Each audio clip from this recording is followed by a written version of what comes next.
Want to welcome everybody to another edition of our halftime chat R&B podcast, and it's I'm here with Lorena from Total R&B, and of course our special guest and a very good friend, Mr. Shawn Rivera.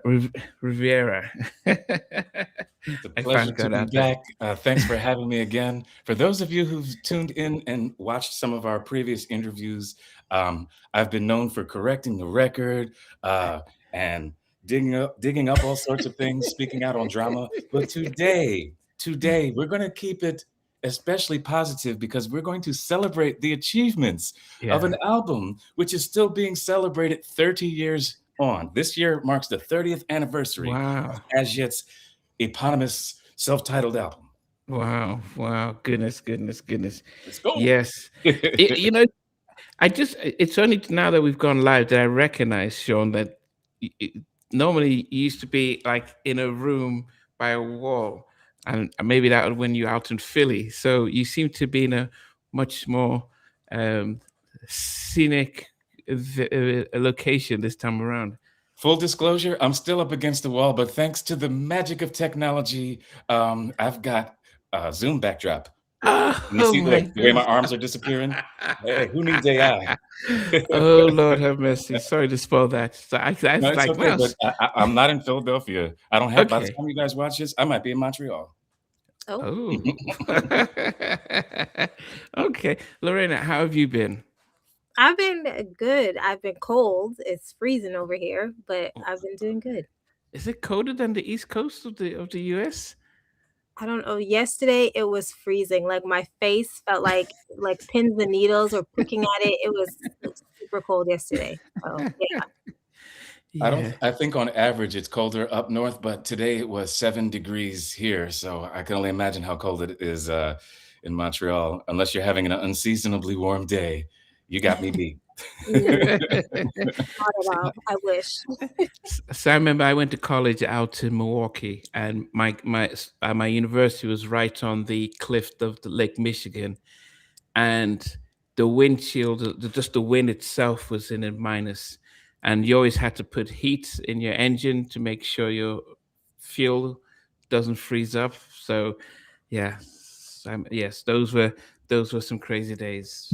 Um, Mhm. okay, talk about this as yet debut album, um, and I guess maybe some background to everything because um, yourself because I think for those who might not know, we may see the five on the album, but when As Yet started, those were the original five who started it all, right? Yes, yes. Um, so first of all, I will be info dumping. Feel free to jump in at any time. You know, it's just my way.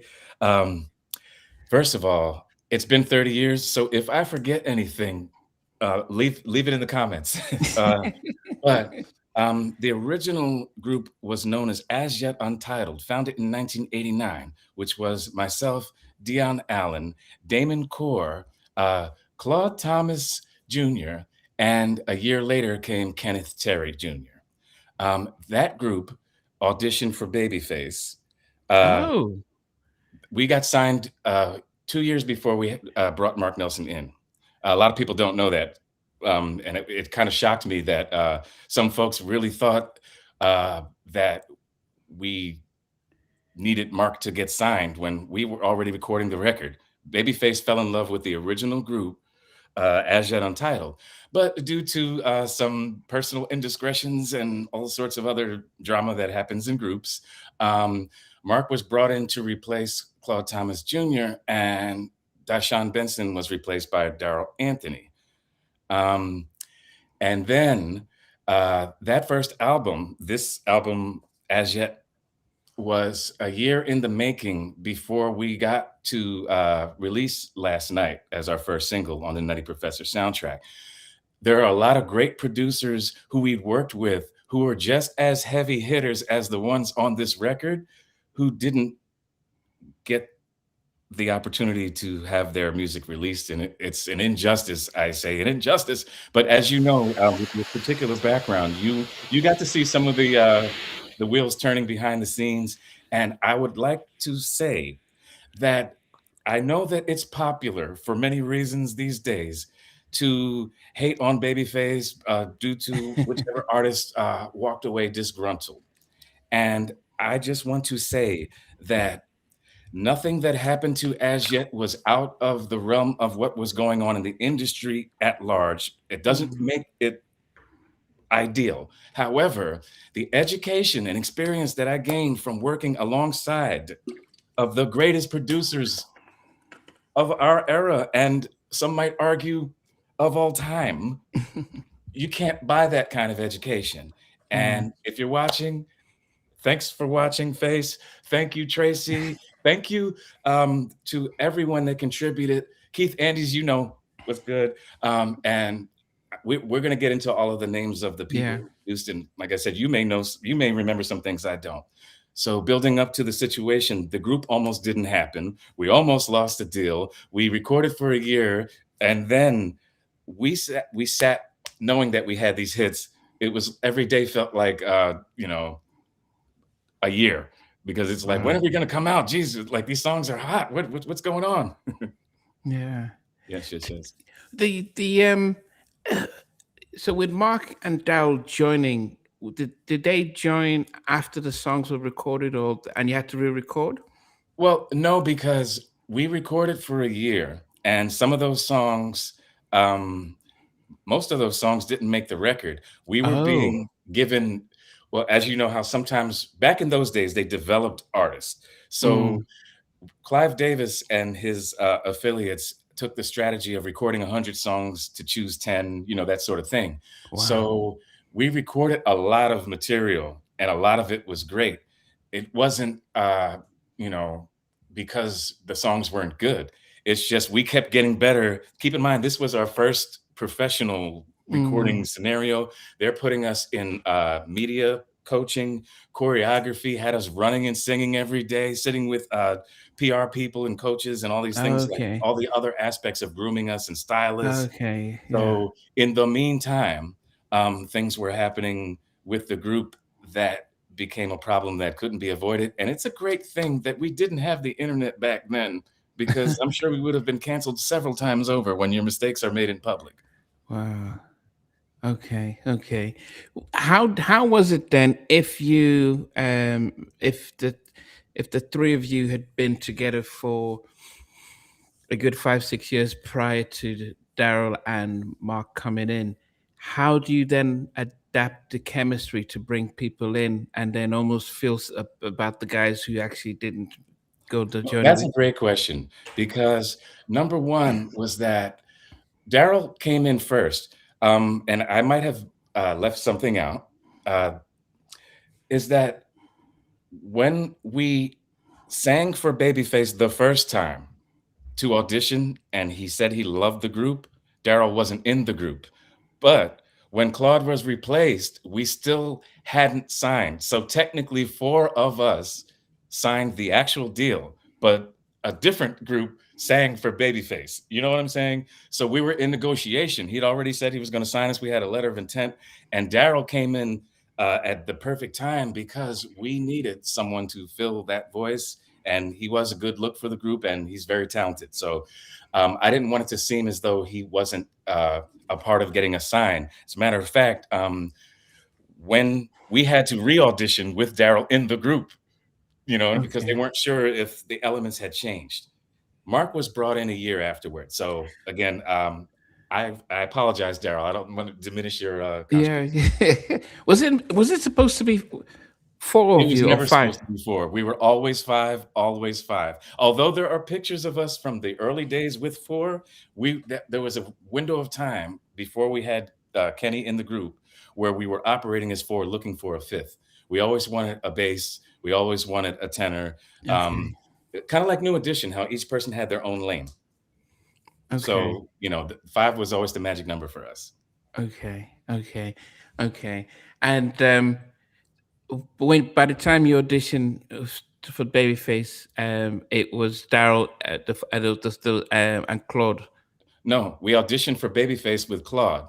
He loved Oh us, no, the and then after while he, we were in the negotiation phase, yeah, before we actually signed on, Claude left the group for personal reasons, yeah, and then we needed a replacement. And Jacqueline McQuarn, who was not yet our official manager but was acting as such, she said, "Well, we got to find someone."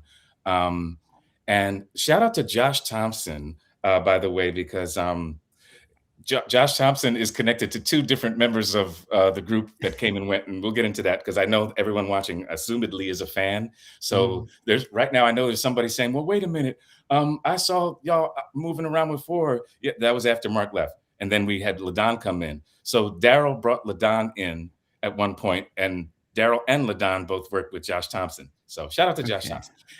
Anyhow, and again, if anyone was there when it happened, feel free to fill in the blanks in the comments. But there was never a point when Daryl and Claude were in the group at the same time. Okay, Yeah. okay. That makes sense. Um, then I guess I wondered then who left for Mark to come in. Okay. So actually, you know what? Like I said, correct the record. Dashawn left after we had already moved to California, after we had signed with LaFace, after we had started recording a few songs. Wow. There were issues which have Okay. since been corrected. We're actually really good friends now. After all of this is said and done, shout out to Dashawn. I know he's watching. That's my boy.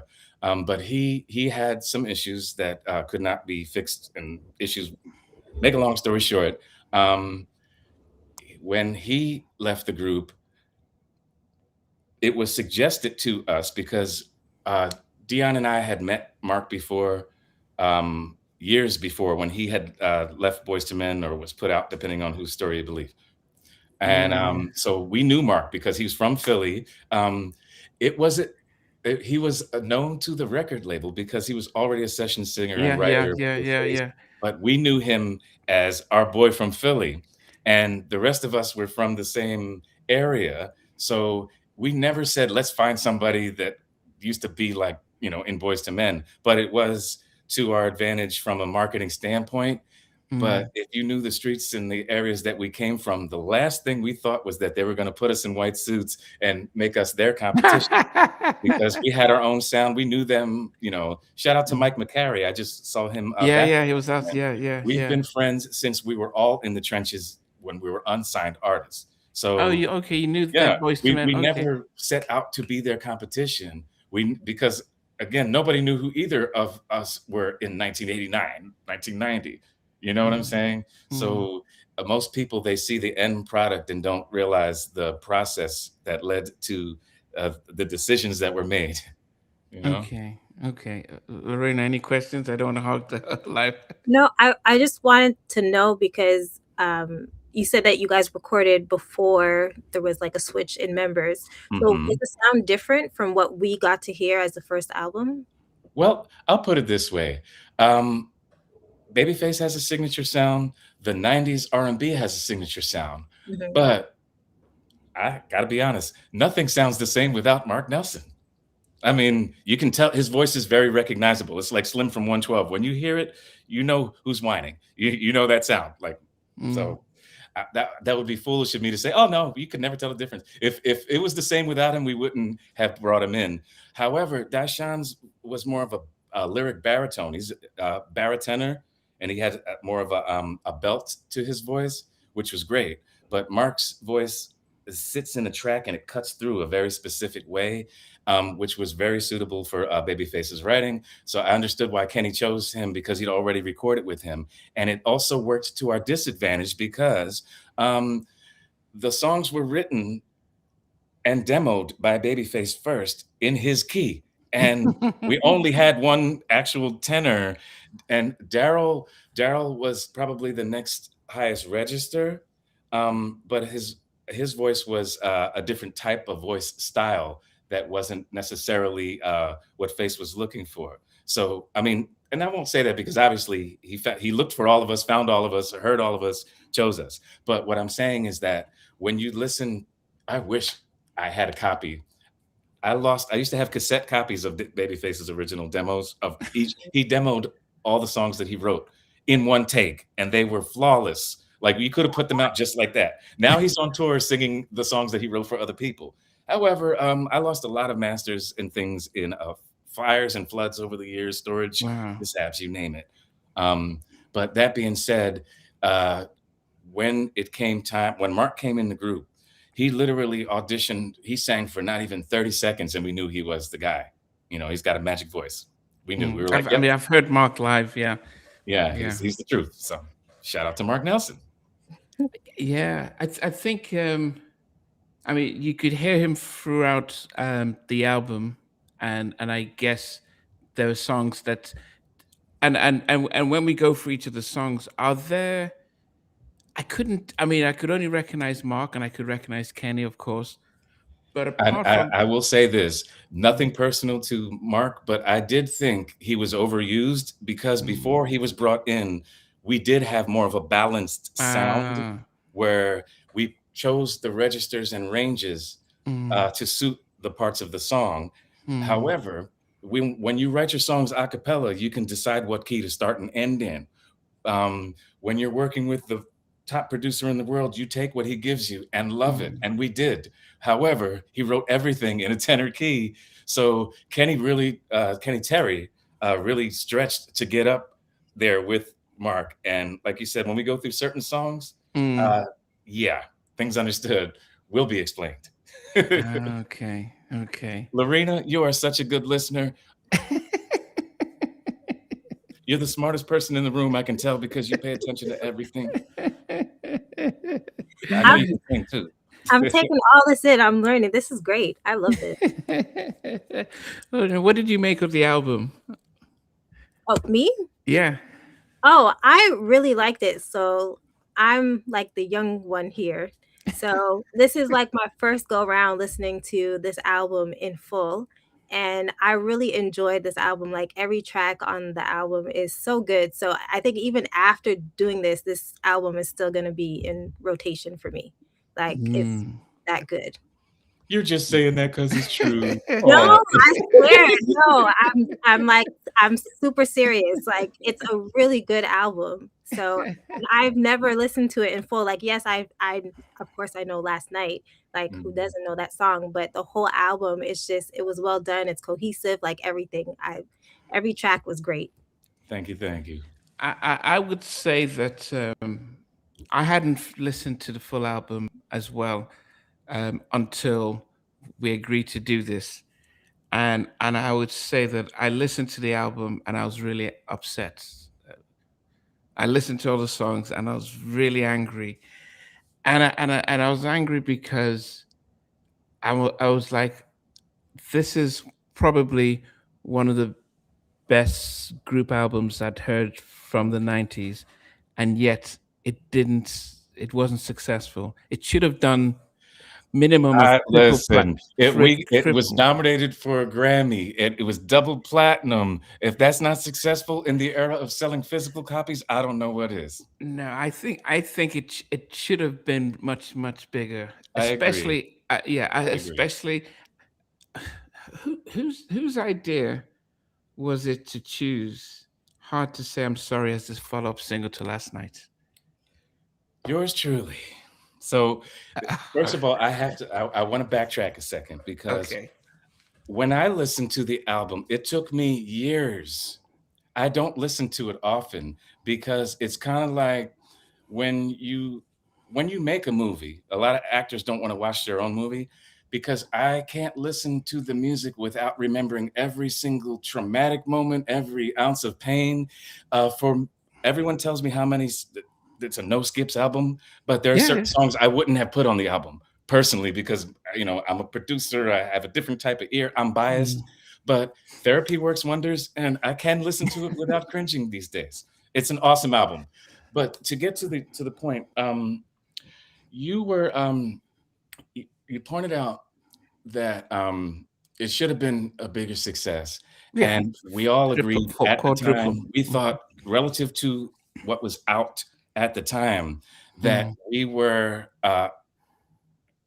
head and shoulders, talent-wise, above Mm, our competition, or at least on par with. We've toured with and worked with these folks personally, so it was never, for me at least, not a thing of competition. We mm. just wanted to display our talent. Now, um, I'm sorry, there was a second part to your question. I want to make sure I get to it. No, no, no. Good. My question was going to be why did Hard to Say I'm Sorry be was a Okay, folk see, singer, I but always forget about me. That's my biggest problem. Um, Hard to Say I'm Sorry came about because during the process of recording the album, right, I was asked to do an arrangement because at the time I was the arranger for the group after Claude Thomas left, and that was my thing. I put together harmonies, and it's fun. So mm. I got uh, a bad relationship ended with me balled up on the floor in the corner, uh, trying to find a way to get my mind off of things. And I always loved Hard to Say I'm Sorry. I was one of those people that watched The Karate Kid and Peter Cetera and, you need a man who will fight for your honor. Right. I don't know. I'm a sap like that. I just love sappy songs, but it's not a sappy song. Sometimes songs can transcend styles if it's a well-written song, but it just came to me one day that today will be the day, because it's hard for me to say I'm sorry when she was the one that messed up. So I had a Tascam Porta Studio, which is like a cassette-based multi-track. You can record 4 tracks, but then I bounced the 4-track and sang the 5th note as it was playing to get 5 notes onto a 4-track cassette. Took that cassette to Face's house. Now, he has multiple properties, but at the time, I got invited to spend a couple of weeks out in Lake Tahoe with Babyface and others, the who's who of whoever happened to still be around during the holidays. And I pop in this little cheesy cassette into this multi-million dollar studio, and everybody got real quiet. And I'm sitting in the corner like, what do you think? And Kenny looks over at me, Babyface, not to be confused with Kenny Cherry. He looks over at me and says, you know what? We're going to record this when we get back. And I was like, okay. And then I promptly left the room and like screamed into a pillow. I was blown away. Like I couldn't believe it. I couldn't believe that that's all the stuff that had happened, that he actually allowed me, quote unquote, to participate as a co-producer and arranger. And then when we finished the way that the song was recorded, the group got together and like we always did, and we all learned our parts first. It wasn't like one of those things where, everybody goes in one at a time and then layers it. We did layer it, but before we even came to the studio, he wanted to hear us sing it live. So we sang it live down first. Then he had us go in and record all together in sections. Then he had us record each part 4 times in double stereo. And at certain points, it was a beautiful thing. At certain points, he says, look, you know what? You got this. I'm going to go and do whatever I have to do. So he like left me like, you have the helm. I felt like, Captain Mr. Riker taking over. Number 1, you have the helm. And then when we finished the recording, Babyface says, hold on a minute. I got to make a call. And he speakerphones David Foster and plays. He says, I got something. I said, I believe I have something that belongs to you. You might want to hear this. Pushes play. And David says, hey, that sounds pretty amazing. You know what? I think I want to be a part of it. And then he played piano on the remix. And then lo and behold, Peter Cetera hears it. And he's one of the original co-writers. But of course, the man who sang the song says, I'm going to be in town. I'd love to sing on the remix. And there's a version with a video with Peter Cetera singing the last verse out where Mark is.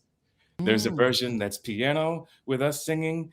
And the album version is actually the original arrangement with just Babyface's. He did like a boom, boom, boom. He made us beat on our stomachs to do like some of the, but it's real tucked, is real tiny in there. But all he did was put that beat and snap in, and the rest is a cappella. So it's a beat cappella on the album version, and then the single version has the David Foster remix, which was nominated for a Grammy for Best R&B Vocal Performance Group or Duo in 1998. All right. Okay, but then, but I'm saying that normally the A&R and the labels will say, okay, with last night is such a hit, let's try and get a single that can just that's similar that could just really push it in. I agree. I thought it was a little premature to cross over before we had even got one foot on one side to go to the other side. However, it did, in hindsight, we were dead in the water anyway. We're lucky we even got that far. I mean, seriously, when I say this, we just sat here and talked about how wonderful the record is. We just sat here and talked about how wonderful it is working with these great producers. But what people don't see is that a house divided amongst itself can't stand. The label was on its way to being dissolved. The Oh group yeah. was going through its own internal problems. So we got to have kind of the mini career all in one album. And our competition, quote unquote, Voice of it. 112 and Okay. Silk and all the groups that were out around that time, they were all on different tours that summer. And part of their contingency clause was that if we were on the same tour with them, they would not do it. Because when we did Valentine shows together, the crowds were a little too favorable to us.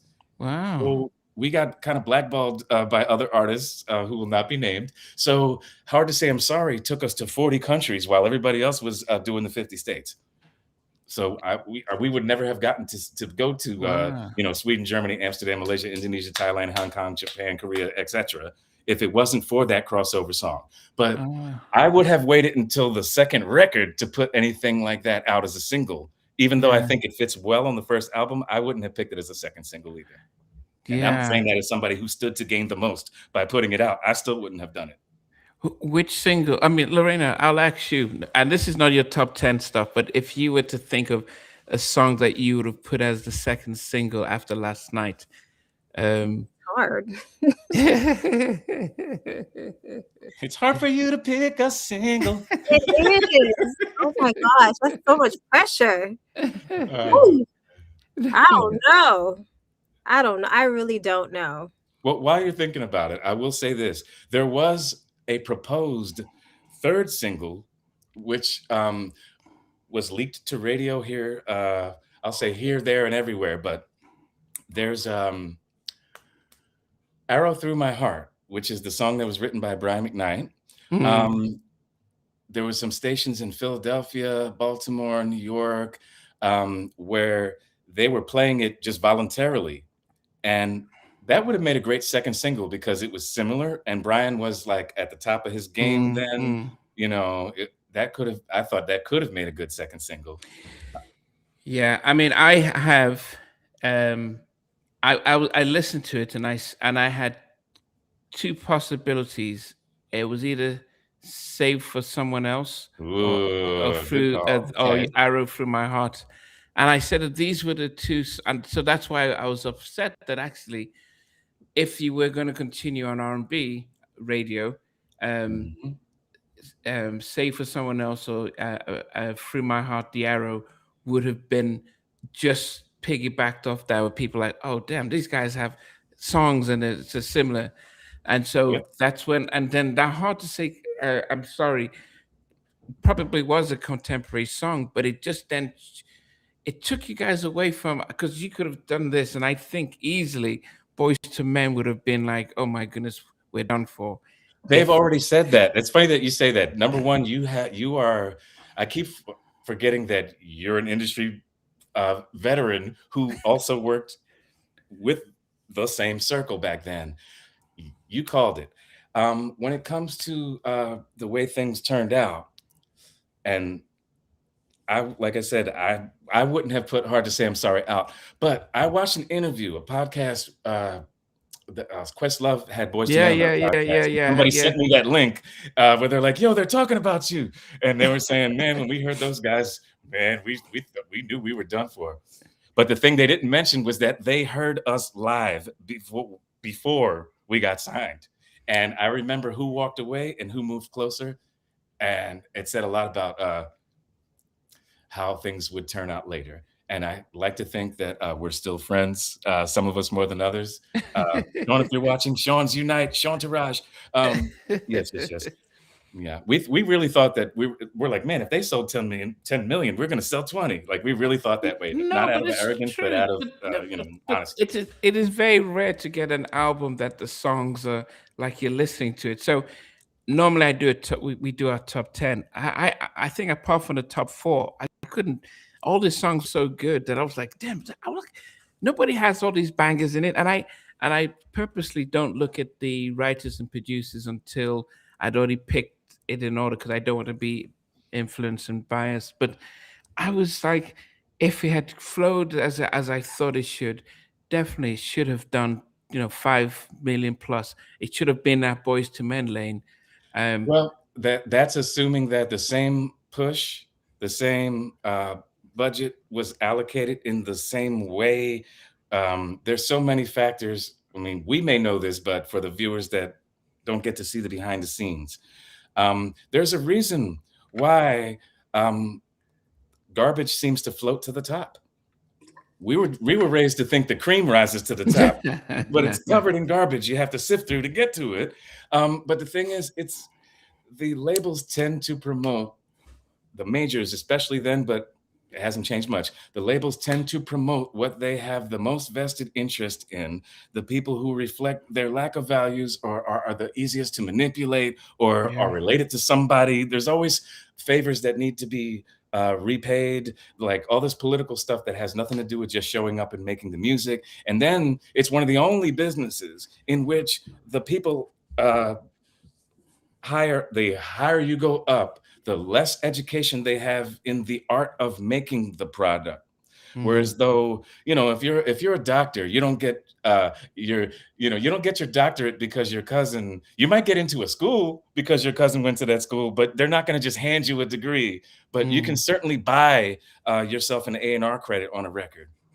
And if you look at when you do look at the credits, there are way more names on there than actually did any of the work at all. But somebody wanted to be able to put a plaque on their wall and say, I was part of this. And I'm not taking away from all the unsung heroes, but there are definitely political and financial reasons beyond the artist's control as to why so many great albums are under promoted. If you were signed by LA Reid, do you think you guys would have been a bigger group? We had that conversation. When I say we, the group amongst ourselves had it, and we had conversations with LA Reid because we did sing for him after we were signed. LaFace used to do these retreats at the Bahamas, and they basically, because they're a boutique label that only puts out 2 artists a year maximum, there were a lot of artists competing to be the next one out. So even after we're signed, after we've got all these Babyface, songs in the kitty, we still had to prove ourselves. So we fly out to the Bahamas, and Tony Braxton's there, TLC, you name it, the who's who, and some artists you might not know, like Society of Soul. Or of course, Goody Mob. There was a group called Choice that had Pink in it before she was Pink. She was Alicia Moore. Yeah. You name it. There was all these Tony Rich, artists had he been signed by then? Tony Rich? Yes. So all of us are basically like in this big hotel resort, and they have a huge conference room with a stage set up, and you wait in your room until you're called down to go and sing and do your thing, and then afterward you can sit and have dinner and watch the other artists. It was great. We sang a cappella, and keep in mind, when we sang for LA Reid, it was me, Dion, Kenny, Daryl, and Dashawn. Mark still hadn't, this tells you what window this is in, right? So when we saw the writing on the wall that we weren't going to get a third single, we began to have this conversation about LA Reid. And LA Reid had invited us to his office because we'd visited the Peachtree offices a few times in Atlanta. and he had said to us that he wished that he could have done more for us. Um, However, because of the way that we were signed and brought in through Babyface's then mother-in-law, Mm. um, And and the brother-in-law. family connection, we were his artist. It was not something that he could step in and do. Many people recommended that we fire our management, and in some ways we should have done it sooner. Not to any flaws of hers, which were well known, but more so because of timing. You know what I mean? Like when your star is still hot and you've already quote unquote shot your load, you call for a taxi. You don't wait around to see what's going to happen when the writing was on the wall. So I think things may have went differently, except for one thing. Nobody, and I mean nobody, in Atlanta was more qualified than Babyface was to do the record that we got.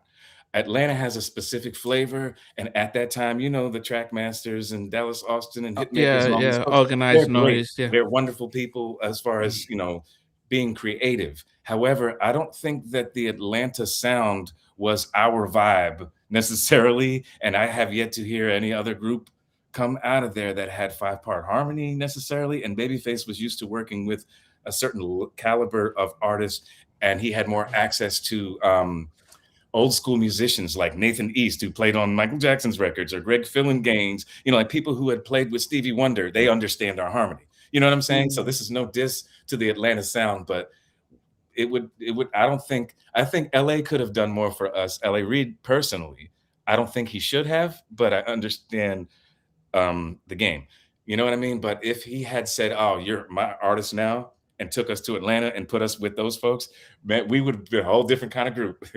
You know, No, no, which but I'm thinking, but the album, you've already got the songs. Last Night is a number one hit. yeah. He could. Why didn't they just think, let's keep up the momentum? Or was it, we're going to All sabotage right. this because we don't like Face? Perfect question. So we took a meeting, a label meeting, where the staff is there and our management is there, LA Reid is there, and a whole host of characters. And I personally remember asking, here we are. I said, why is it 6 months after our last single and we still haven't dropped? This is like before we even put Hard to Say I'm Sorry out. And Oh, the response that we got, because if you noticed, first of all, let's set this up. Last Night comes out in July. October, we still we're still waiting. Usually there's a 6-week run. Back mm, then it was a 6-week run. We peaked, we fell, next single. mm. Months and months passed before Hard to Say I'm Sorry even came out. So I asked, I said, is there a reason why, you know, we didn't follow up with the second single? And he said, to be honest, we weren't expecting you guys to blow up the way you did. And I said, well, why did you sign us then? And that's what led to the conversation about us Oh, being a Babyface. family group, Uh, a group of the family. And again, I am not blaming anyone. no, Like no, no, those no. politics existed before we walked in. You Mm. know what I mean? And again, they believed in us. They signed us. And I saw another interview that where you were mentioning um, the involvement of Tracy Edmonds. And for those who may be misled unintentionally, we did not receive any quote unquote backing from Tracy because she was just getting her film company off the ground. She was financed by her husband, which is an awesome thing that she propped her, you know, set her up Mm. because she's brilliant and she's very creative and she did the job. I mean, she put out some great movies. Um, but at the time, she didn't have the leverage that she has now. So I even wondered what would have happened if we had left on better terms, that Tracy could have put out a second record on us after Oh, she left. Yab I mean, Yab. all sorts of things could have happened. You know what I Mm. mean? Like anyone who is capable of leaving us to our own devices would come up with some music with anybody. I mean, we've worked with hip hop producers, R&B. We could have done an Atlanta 5-part harmony record, and it would have been groundbreaking. Who knows? But I do wonder then, Face was signed to Epic, and he was at the height of his peak of his careers. He could have easily have gone to Epic, Sony, and says, "Guys, John B went uh, there. yeah, I'm gonna tell you what I think it honestly is. okay, Um, he knew the writing was on the wall with his wife, and he wanted to clean the slate completely of everything and everyone connected to her. Jacqueline McQuarrie was a thorn in the side of everyone in the industry because we were the first artist she ever managed, and she would puff her chest out and use Babyface as leverage, as opposed to sitting down and listening and learning the business. She let her ego lead the way. God rest her soul. There you mm, have it. She did the best she could, and she believed in us when no one else did. I'm not trying to shame the dead. What I'm mm, saying is that that is the reality on the ground, was that she made it difficult for people to work with us. She turned down opportunities that we never heard about because of her lack of experience. She thought she was our mother, like a momager. Your management, it was already a conflict of interest going in. Now, you know how many people say, oh, you should read your contracts. I read it cover to cover. We read it cover to cover. We talked to the lawyers cover to cover, and we made a calculated risk. We knew what we were getting into. We knew it was a conflict of interest to have our manager be have their bread buttered and be related to the record label.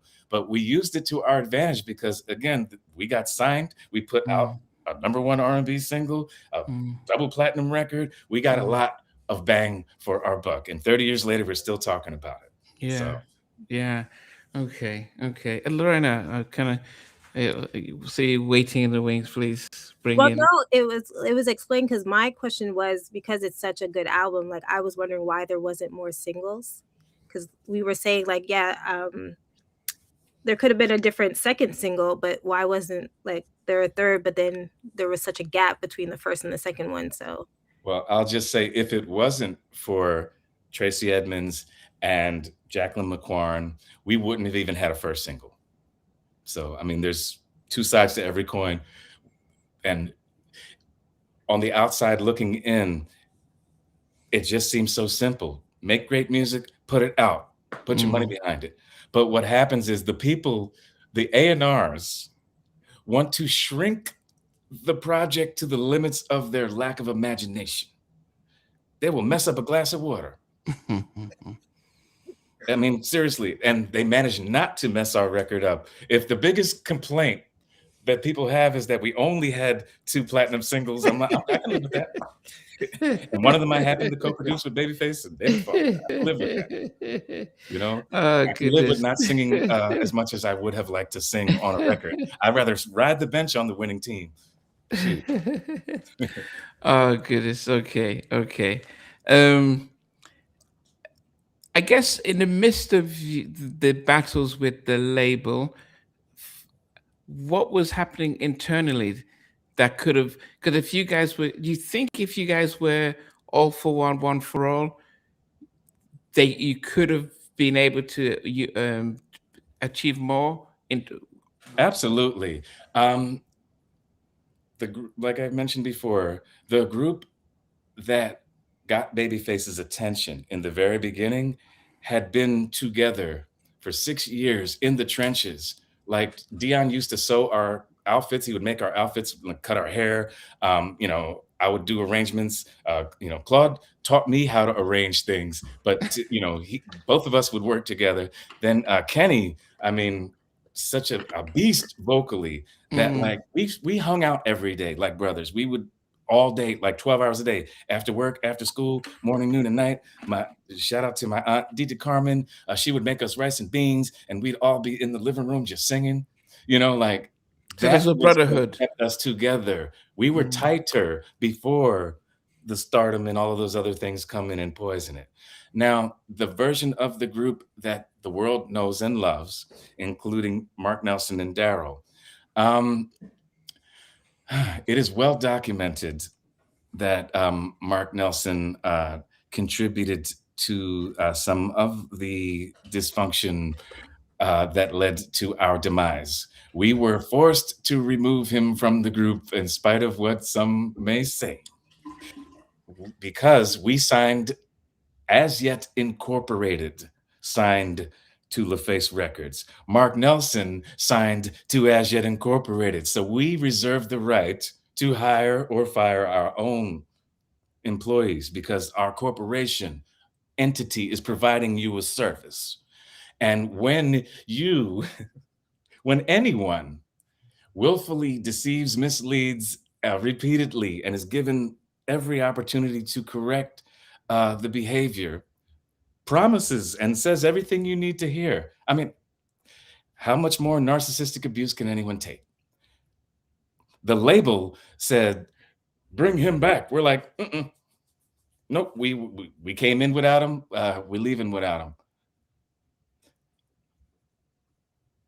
I'm sorry, your audio dropped. I can't hear you. Sorry, this is Oh, after the yeah. first album, so it wasn't was it when you're looking to record the second album that doesn't bring him back? We were still okay after last night, and after Hard to Say I'm Sorry. There was a window that following summer that we're touring and recording songs for this what would be the second record. We did record enough songs for a second album because we signed a 7-album deal and we were only on the second record, and we got to work with all sorts of great wonderful producers. Shout out to Brian Alexander Morgan. I mean, we should heard the stuff we did with him and with Mike City or the Underdogs, you name it. It was so many great. Wow. Yeah, we have a lot of these records. Some of them are out. Like there's a song called "Rainy Day in June" that is one of the only songs that's is floating around under the Underdogs label, that has a 4-member version of As Yet with Daryl, Kenny, me, and Dion, each singing leads evenly. Wow. That's out there. You can find it on Apple Music. You know, to get to the answer to that question. We're recording for the second record. In between performing, doing spot dates, and we'd already been back from overseas.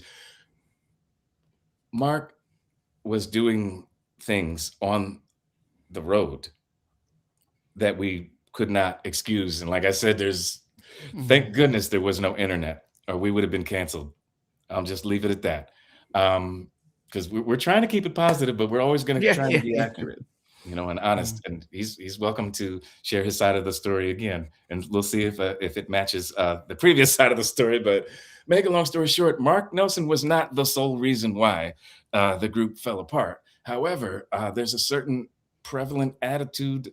I wish it was just egos, because egos, you can put those to the side if all you're interested in is making money. But I'll say it again. If someone repeatedly causes you harm, damage, deceit, takes food from your children's plate and years off your life, when you have to pay for their mistakes and their intentional disregard for your well-being, you don't reward that behavior, you don't rationalize it. The sooner you learn that lesson, the better off your life will be. I was someone before As Yet. I will be someone after As Yet, but I enjoyed most of the time, most of it. Like you take the good with the bad. Yeah. But which label asked you to bring him back? Was it LaFace? Okay. Yes. LaFace asked us to bring him back. Then we wound up on DreamWorks, which again, you talked about Sony 550 Epic. A lot of the artists that left LaFace dispersed when LaFace dissolved. Artists dispersed to other labels. So John B, who was on Yab Yum, which is the sister label to As Yet to LaFace, he wound up over at Sony 5, yes, which is how I got to work with John B on the first record. We all worked with John B on the first record, but in between that record, I'm working with him. So back to Mark. When we put him out, we had already been through so much that would have been enough for any sane human being to put him in the dirt, like period, in the dirt. But we tried everything. Now, Mark is brilliant at what he does. He's still out there somewhere. He can sing his butt off, but do you know how many talented people wouldn't think to stab you in the back? Most of them. That being said, I wish him the best. But the label said, y'all got to suck it up. No, we don't. No, we don't. Because you're not going to come into something that we built and sacrificed our lives for at the last fucking minute and act like it's your shit. It's not going to happen. I period. know, but LaFace hadn't supported your first album, so why are they looking to support the second? Because they still want to make money. Oh, they realized they messed up? You know what? I can't speak for them, but again, we're still recording for a second album. They're giving us a stipend every month, Oh, and and to be fair, some staff had changed. Things were okay. different on the ground. Okay. And I do believe that L.A. Reid was considering the possibility because he had talked to us about, trying to do more for us. There's a chance that we might have put out a second record. But what I think was happening was they were draining the budget to make sure that all the producers that were signed to them could fulfill their obligations, like giving us busy work while we died on the vine. That's what it felt like. We were just being shelved. Like they're humoring us. Like, you know what? As long as they don't take us to court and don't join a class action lawsuit. By the way, they paid us. LaFace paid us to leave. Oh. They paid us to leave, which we made a calculated decision that we could either spend years buried in legal fees we couldn't afford. And if you notice, unfortunately, hindsight, history has been kind to us in the sense that by the time TLC was free, they were short one member. Toni Braxton, thank goodness she had her sisters in her family, to fall back on and to rise back up with. But in all of that time, I mean, we're talking a decade plus, if not more. Man, I done recorded 300 songs, had a rock band, wrote for film and television. I moved on. I was like, you know what? I've seen enough. People always, they think that if you keep striking the match, it's going to eventually catch fire. But once the head falls off, it's a shame how people value celebrity over integrity, and that's just disgusting to me. Sorry. Wow. Lorena, don't let me hog the limelight here. Anything to add before we get into the album? I said we were going to keep it positive, man. I don't know if this is a positive, but I was just thinking because like Mark also did writing with Babyface too. So would that be a reason why they would want him to stay? Okay. Yes, they had more of a vested interest, and that's a wise insight. And it's also a misconception, that somehow we were jealous because Mark got to write on the record. Now, first of all, I just told you that I got to produce on the record, so maybe I'm personally not jealous. However, I would like to point out that the way Mark's songs got on the record was unethical. What happened was what normally happens, or what should happen, is when an artist is making a record with a major label, they introduce you to different producers, present songs, and sometimes they may suggest a song you don't like, and that's okay. You record everything because you never know. But in this case, we're called into the studio not knowing what we're going to record, and conversations were had unbeknownst to us that they forced those two songs on us. Like, we just show up like, oh, by the way, your boy wrote these two songs for you, and you're doing them. Like, they're already paid for. No discussion. This is the kind of shit that I'm talking about. We're like, it's not that the songs aren't great. They're not my favorite, and it's not because of the way they went about them. I just think that we should have had at least one hip-hop song. We're from the inner cities of Philadelphia with no hip-hop songs. They put us, that's a whole nother story. Not one feature.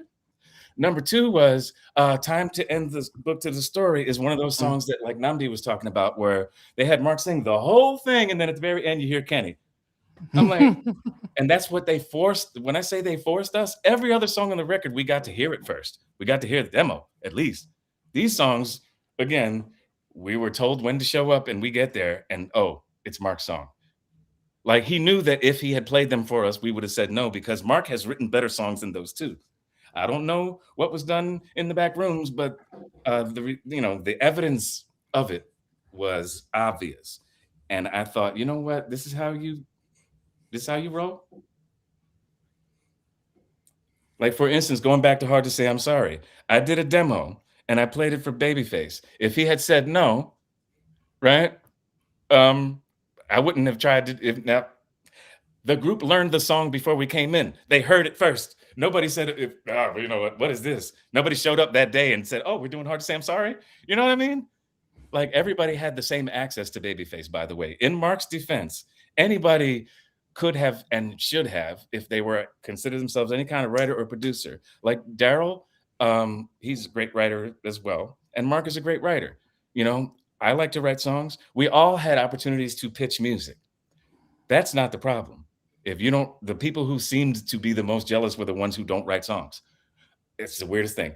That being said, um, it's the way you go about things. It's the way you go Mm. about it. Like there ain't no way that I could have lived with myself if a budget was cut and I got a check and y'all don't know about it. And these are my brothers. You don't find out until you show up that day. That's just weird to me. Like, just who Mm. does that? Um, the question here is, can the unreleased second album be found anywhere? No, because it was unreleased. But no, No, no. seriously, Sometimes they do. Yeah. I'll say this. I'm not saying that it's a dumb question Mm. because there may be some songs that others have leaked. I wouldn't leak anything that doesn't belong to me. However, I have seen instances where that has happened. For instance, there was a point on YouTube where someone had put out some of our other music that was once released and then pulled down. Now, as far as the songs that we recorded on Yeah. DreamWorks, that song that I mentioned earlier called Rainy Day in June by the Mm. Underdogs, uh, that song was recorded on DreamWorks. So technically, we recorded enough songs for 3 albums. The Mm. second album that never came out on LaFace, and then we started over again with DreamWorks. Mm.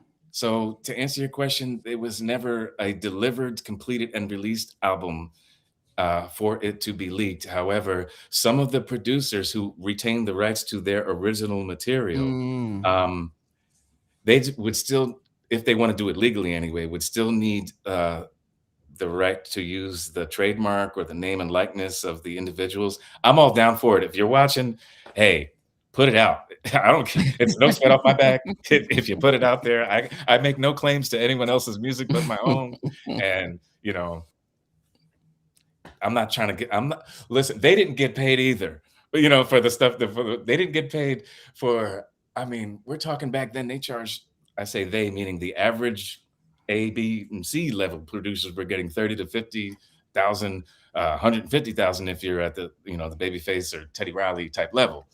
So nowadays, you got people selling beats for $300. Yeah. What? Yeah. Times have changed. Okay. You All know, right. So, Lorena, before we move into the album, any final questions?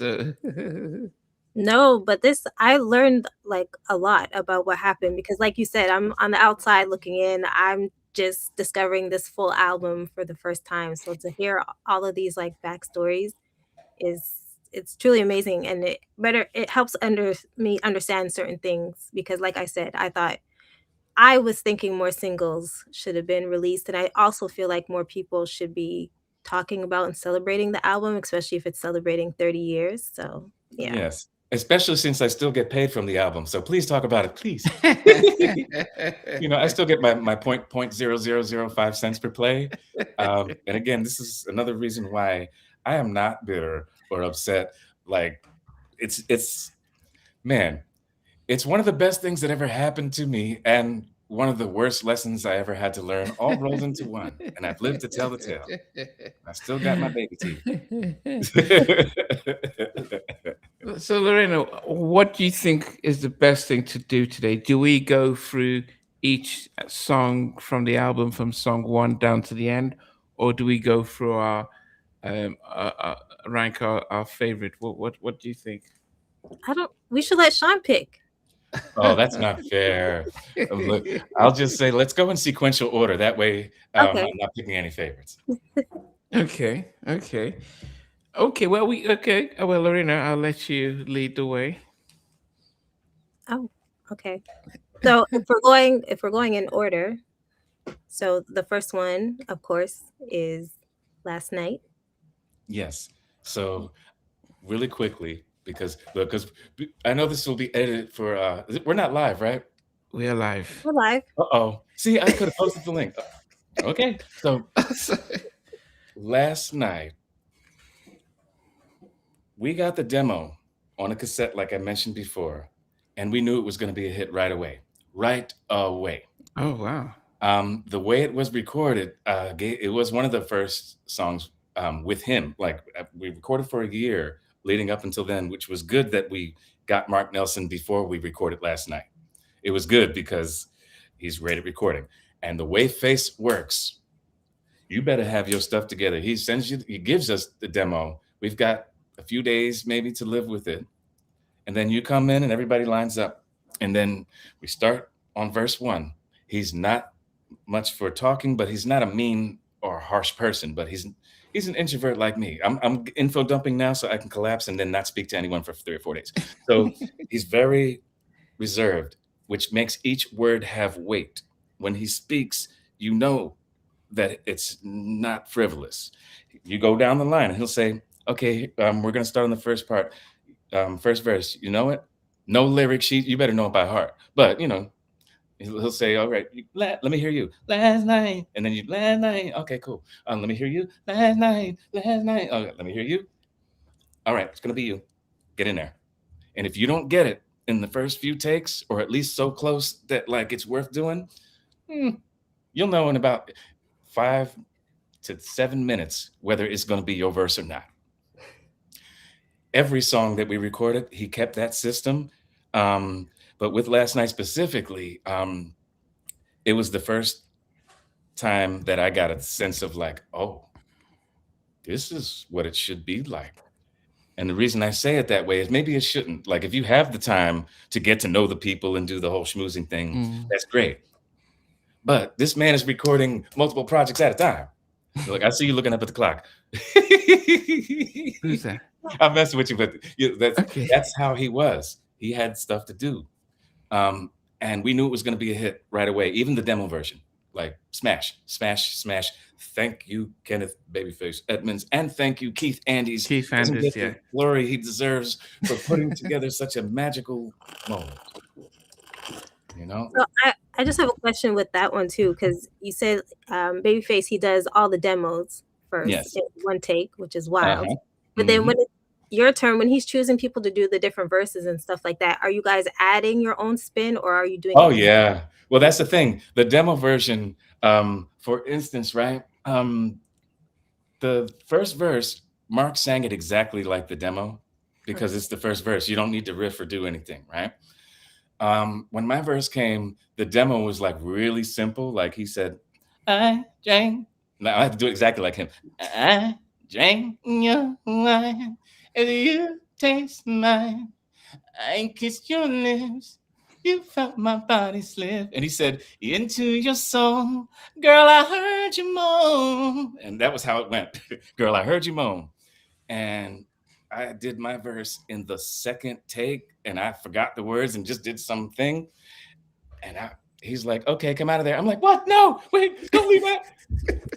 But Face knows how to keep the happy accidents, how to keep the spontaneity. He was more focused on emotion and intent than on necessarily accuracy, So he really did a great job of like keeping the sound of struggle with every artist he worked with. Like he'll leave a note that's the right kind of wrong or the wrong kind of right.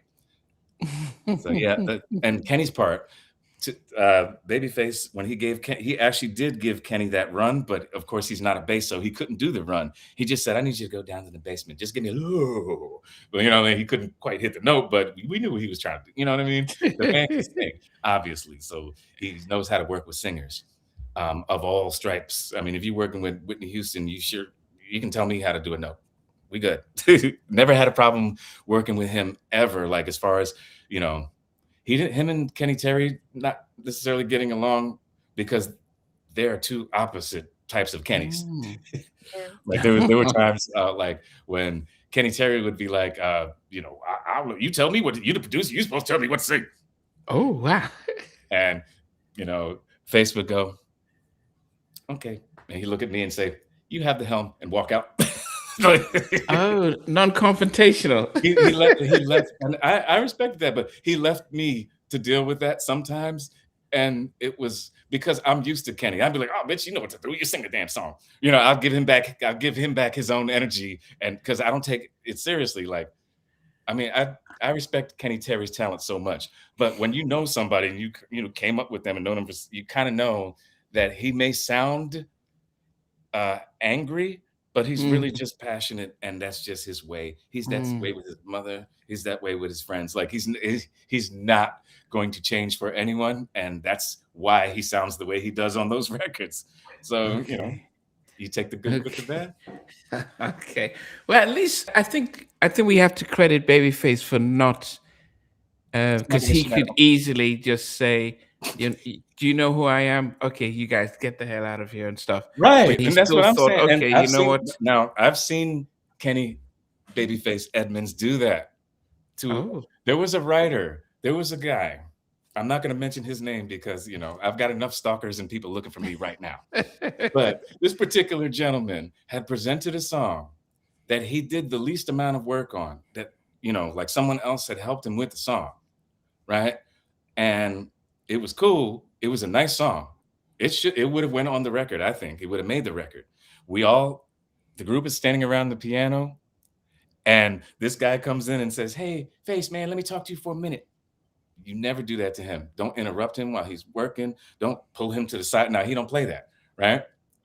Face was like, "Let me ask you a question real quick. Why don't you play that song that you wrote for the group? Can you play it on the piano?" And the dude froze. Then he says, "Can you play anything? What key is it in?" He's like, "Oh, that's enough for today. Session canceled." That quick. wow. That quick. All he had to do was just keep quiet. And but he was trying to squeeze more money out of the situation and all this other stuff. Squeeze more Like money out of some the people, some situation. people. Wow. So I mean, like I said, he wasn't was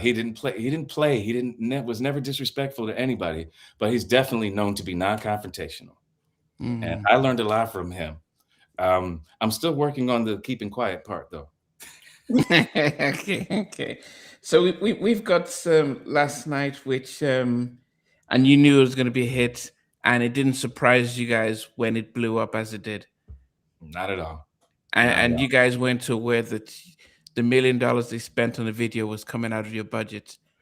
Which is hilarious because number one, Billy Woodruff doesn't get the credit he deserves for being the pioneer of our green screen Windows 98 video. And when I say that, it's with all love because the youngins don't understand how futuristic that was, man. Like they only use that in movies, man. You got a green screen. Oh, I mean, it was a full day's shoot. The single cover for last night was actually not a photo shoot. It was shot on the video set after 12 hours of standing on hard bottom shoes. That's why wow. we look like the morning after. Like, but it was awesome.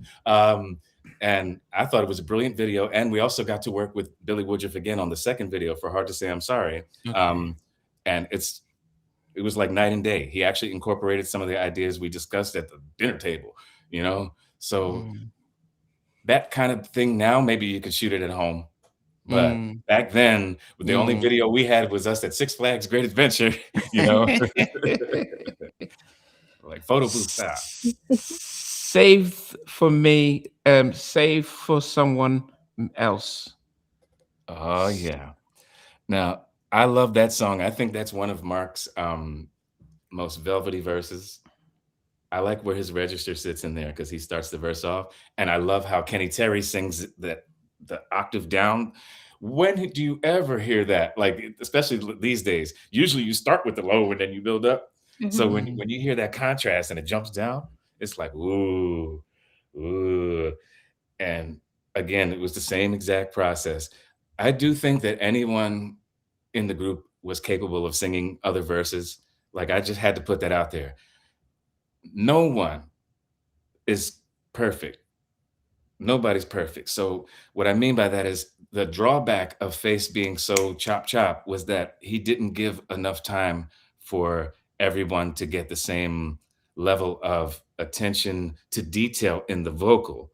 And if you me being more familiar with the individual members' textures, I would have put Dion on a part or put Daryl on a part but again, I love that song. We that was one of our favorites, especially that bridge and the harmony and everything else. Mervyn Warren from Take Six, he came at my suggestion. I was asked if anybody like a wish list. They asked everybody, but my suggestion for a wish list of people uh, included Mervyn Warren, and he's from Take Six. He put together a lot of the bridge harmonies in Last Night, Save for Someone Else, and a few other songs. So yes, yes. No horror stories involving that song though. Sorry. No, but it's still interesting you said, because like I appreciate like the verses and where everybody was put in the songs, but I wonder how it would sound, like what Babyface would have chose if he would have spent more time with the group and actually knowing like what everyone is capable of, like what that would sound like. So, oh, by the way, I keep coming back to that Underdog song because that will answer your question. Because Dion Allen starts the first verse. You get to hear him open the song. And also, he did sing on a few other songs, like the song we did with Kirk Franklin. There's a few songs floating around where you can hear, because I feel like Dion was the least heard member vocally. Although, what people don't know is that he was the glue in the harmony when we were recording those songs. Face recognized some sort of quality in his voice and said, I want to put he doubled Mark's high notes to smooth out some of the piercing high end with some velvety, kind of like that good kind of ash, that haziness that just floods the track. So Dion is in more places in the background than any other member of the group at all times. He's always on his own note by himself. Then he'll double Mark's note, or a falsetto note. And there's even one or two places he's in the bass, because we wanted to be able to sing all of our songs live. So whenever somebody switches, like on Hard to Say I'm Sorry, there's a part where I'm singing bass when Kenny goes to do his high note, because he can't be in two places at once. And we didn't like to cheat. We didn't even want to punch in. Nowadays, it's like, look, you got virtual artists, ghost writers, and everything else, but we just wanted it to sound like the record when we went out live. And Dion didn't get the shine he deserved vocally. I'm not saying that he was a better singer than Mark Nelson. I'm not saying I'm a better singer than anybody, but it's not about better. It's about balance. Yeah. And I thought that the album would have been better with more balance, but apparently it didn't need to be better for it to be a no skips album. So, you had Kenny. It is what it was. You had Kenny doing his oh do do do do do do do do. Oh yeah, that's my favorite part of the song. Oh, what a time it was. We've got John from Troop. Oh man, hey, that's good, brother. I see you. I see John Harold from the legendary Troop. Yeah, legendary. John. It's an honor and a pleasure. Hey, John, it's always good to see you. Yeah, I think that, I mean, it's amazing because Last Night's the first single on the album, then Save for Someone Else is the second single, and then you're like, wait a minute, this should have just been like, oh man, look how they're just coming off the back. And so I'm thinking, A&R, what's going on, guys? Just put this. That could have just been as the follow-up single, and it would have been a big R&B album. Because the radio station. I feel you on that, and we got that group of songs, like a chunk of the songs that Face wrote. We thought every one of them could have been a single. And shout out to Rick Dutch Kuzan. Now he brought the song "Inseparable Lovers." I know I skipped ahead, but that was one of the songs that people mentioned a lot as possibly being a second or third single too. And Sheila E's playing on that, playing congas on it. But that's a good problem to have when there's so many good songs that any one of them, except my single, could have been the single. That's a good problem to have. It's all my fault. You know what? That's what I get. Yeah, it was me. I did it. Yeah, and I did realize that actually. Because when you listen to the album over and over again, you can recognize Mark's voice, and you think that if they had, because Boyz II Men were really good at, okay, Nate, you're going to start it off, Shawn, and that's how we used to do it until we got signed. That was the Philly formula right there, the doo-wop street formula. That was what we wanted. The same way that we looked up to New Edition and En Vogue, because En Vogue was changing their styles and fitting to fit the songs. Like they could do a rock song. That's why we were called As Yet Untitled, because we didn't want our sound to be limited to one title. Yeah. But that being said, this is what success looks like to others. It feels like a failure to us. Isn't that something? Yeah. Was it the intentions to have it all ballads and mid tempos, or did you? No. And don't get me wrong. If you're asking me, this is not to take away anything. I see the comment on the bottom. This is what I mentioned earlier when I said, how can we be a group from Philly? We danced, we did choreography. Oh, you serious? We actually sang and rapped before it was a thing. They told us to pick a lane. I mean, we were a whole different kind of group than what the public got to hear. And it's one thing, for instance, when an actor plays a role, they get into character for that role. And then hopefully they don't get pigeonholed, or else Jamie Foxx would still be doing Wanda and we wouldn't have gotten Ray.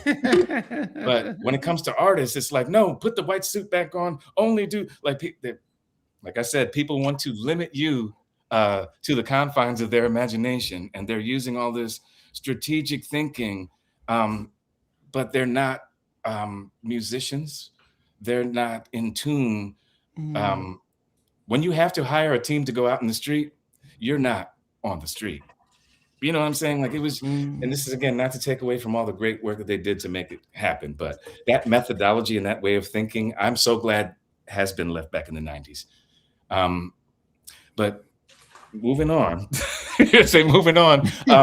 If it were up to me, I would have exchanged every little bit of my heart for any other up tempo that was a little bit more true to our quote unquote urban roots, as they put it back then. Hard to say. I'm Sorry would have been a cover song that you would have heard at the end of the record and probably wouldn't have been a single, or we would have done something different a cappella. But like if I had turned it in and the group didn't like it and Babyface didn't like it, I wouldn't have been heartbroken. You know how many arrangements I got? It wasn't even my song. Like I didn't write the song. It's if anybody, David Foster's missing out. You'll be able to sleep at night. Shout out to my good friend, the R&B talk show, Rashid. Yeah, what's good, Rashad? I was just on his show the other day, and okay, awesome, Pat. I love that everyone supports each other around here. That's a beautiful thing. Yeah. He's definitely one of the pioneers. Where? Care for Me. Ooh. Now, every time I hear that song, I think about being on stage, because that's that point in the show. We have a few different points in the show, but that's when as soon as that intro comes on, what time it is. You know what I mean? Like, yes, grown folks business right there. Even back then, we knew like that it's time to unbutton the button. Up the collar a little bit, Yeah, that fire. And the performances on it. I like the balance between Mark and Kenny in that song, going back and forth. And it's a lot more difficult for those of us with lower voices to get up into the tenor range, and the contrast of ease and power, of finesse versus aggression, like that contrast together. I could listen to that all day. It's a great song. It sounded like a Babyface song. Almost like he sang it and he said, "Okay, you sing it instead." Yeah, I wouldn't mad at it. I'll take. Look, Face, if you got any leftovers that you're not using, I'll gladly bless them. Not because he's Face, but because he's talented and his music is timeless. Definitely. Lorena, go ahead. All right. We're going to number 4. Okay. Which is Every Little Bit of My Heart, which you were speaking on just a tiny bit. Yes. I'm sorry, but I mean, like I said, we had no idea that we were to be recording that song until the day we show up in the studio. Now, keep in mind, it's a huge studio. You got the engineer over there. Mark is in the corner chilling. He already knows what's about to happen. And we walk in And as soon as we hear it, okay, when did Mark have time to record this? Is this for us? And I'm just being honest, like I try to be. I thought it was corny, cheesy, too poppy, even more poppy than Hard to Say I'm Sorry poppy, like bubblegum poppy. And not that it's a poorly written song or that Mark can't sing, but I was so offended by the way it was forced on us, number one. And number two is it felt like selling out. If you only have one slot for an up tempo, this is not something I'm going to be bumping in the club. Like if I walk down the street singing that in Philadelphia, I get my ass beat. Anyway, make a long story short, though, on the positive side, I'm gonna tell you a story. We're doing Donnie and Marie. You remember when Donnie Osmond and Marie Osmond, they used to have a TV show. We're on the commercial break after we finished singing Hard to Say I'm Sorry. And Donnie Osmond, he says, hey, if you guys ever need, an extra member, I'm all for it. And we're like, oh, that's sweet, right? The next commercial break comes, he goes, I'm not joking. I'm serious. Every Little Bit of My Heart is my favorite fucking song. What? Wow. Donnie Osmond's favorite song was Every Little Bit of My Heart. That says everything you need to know, which means that it was a great song, but maybe not a song that was for our target market. And thank you, Mark, for that joy you just brought me, even now, bringing that song up. But you did have Bryce Wilson from Groove Theory. Okay, I'm glad you brought that up, because Bryce Wilson was brought in after we recorded the original version of Secrets, which is, I don't know what number it is on the 7. record. Oh, that's 7. Yeah. It's been 30 years. So I'm not dissing Bryce Wilson. I'm glad that he got his check and everything else. But again, we didn't know anything about this. Like you said, you don't like to read the credits first. It wouldn't have made a difference if Dr. Dre did it. You know what I'm saying? I still wasn't going to like it. I like Bryce more than I like that song. I'll tell you that much. But what I'm saying is that Bryce was brought in to quote unquote add, some meat and a little Okay, pump to it. okay, So okay, I can only imagine how much thinner it sounded before then. I don't know. okay, And okay. like I said, no diss to Bryce. But we'll get to Secrets later. Okay, Loretta, go ahead. But yeah, no, I thought it was a good song, but I was looking forward to have like another up tempo song on the album. But yeah, it wasn't bad. But I get what you're saying when you listen to the whole album, and then that track, it is a little bit different. It is a little bit more like a crossover type of It's track. okay to love it. It's okay to love it. It's okay if it's your favorite song. I'm tapping into my 30 years ago memories of it. I guess therapy works wonders. I can listen to it without cringing, but it's just, and there, I do have a part in there. I mean, if you listen to it at the end, you can hear me. Oh, na na na na. I'm in there. It's not, so it's just as much my fault that it's corny. Oh, goodness. All right. So then number 5, we're going to Hard to Say I'm Sorry. Hated it. Next. Yeah, right. Yeah, I think I've said enough about that song earlier because we talked about the second single. But one part of the story that maybe I didn't mention was that we recorded the song in 2 days. The system that we recorded the entire record with Face was that 1 day for all backgrounds and 1 day for all leads. Never did it take us more than 1 day, even with an acapella with 5-part harmony where you couldn't cut and paste nothing because you got modulations and everything else. 4 tracks each, 5-part harmony, plus the overdubs in 1 day. People spend, I'll just say, people spend less time getting ready for a photo shoot than we spent putting our music together because we were professionals and Face didn't play. He made us rise to the occasion, meaning that like, if you don't have it together, oh well.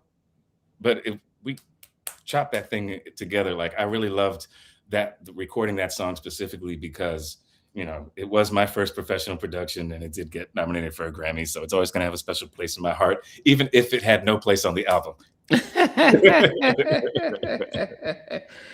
Yeah, I think it's yeah, for me, I think it when I listen to the whole album, I'm thinking this particular song was very much adult contemporary type of song, and You it know what? just It would have didn't been a fit. perfect companion to Every Little Bit of My Heart. We should have put those two on the same record. I'm sorry. Go ahead. Go Yeah, ahead. yeah. There was a remix featuring Peter Cetera, but Mhm. yeah. And look, and Was he then ever? the youngins Was were he like, ever in "Who's the that old video? white dude in the video?" I'm like, "It's his song." Oh, okay. Yeah, he was okay. They put him in the Okay. box. And then, by the way, a little spin-off of that side quest was that Peter Cetera thanked us for doing the song over because it was the most successful Chicago remake. So he actually called As Yet back at this time was, we left LaFace. Um, he called us to do You're the Inspiration. So if you search YouTube and you look for As Yet You're the Inspiration, it's Tony Grant in Mark's Place, and we're all on the beach in Malibu, sausage fest. Uh, but it's a cute video. It's cool, but it's all dudes with our shirts off. So like I said, it's not for everybody, but it's so sweet. They used to play it on the box. If you go to Walmarts across America, you'll hear um, As Yet, Peter Cetera featuring As Yet You're the Inspiration. And that was so nice to actually work with Peter directly. And it wouldn't have happened if it wasn't for Hard to Say I'm Sorry. Uh, I hope that you were of age when you watched Teen Summit, by the way, because we had no idea what we were getting into. Um, singing to these youngins like that. I'm responding to the comment on the bottom for those who might not be paying attention. But yes, when we were on Teen Summit and all that and all these kind of shows, we're not checking ID. We assume that they're going to edit it for content, and we kept our clothes on, But it's still kind of weird when the girls are singing the dirty words back to you after we done edited it to "I was in love with you" instead of "I was inside of you," but they're saying "I were inside of us." We're like, okay, but I know the kids have heard worse, but still, I'm a father and I have kids, so looking back on it now,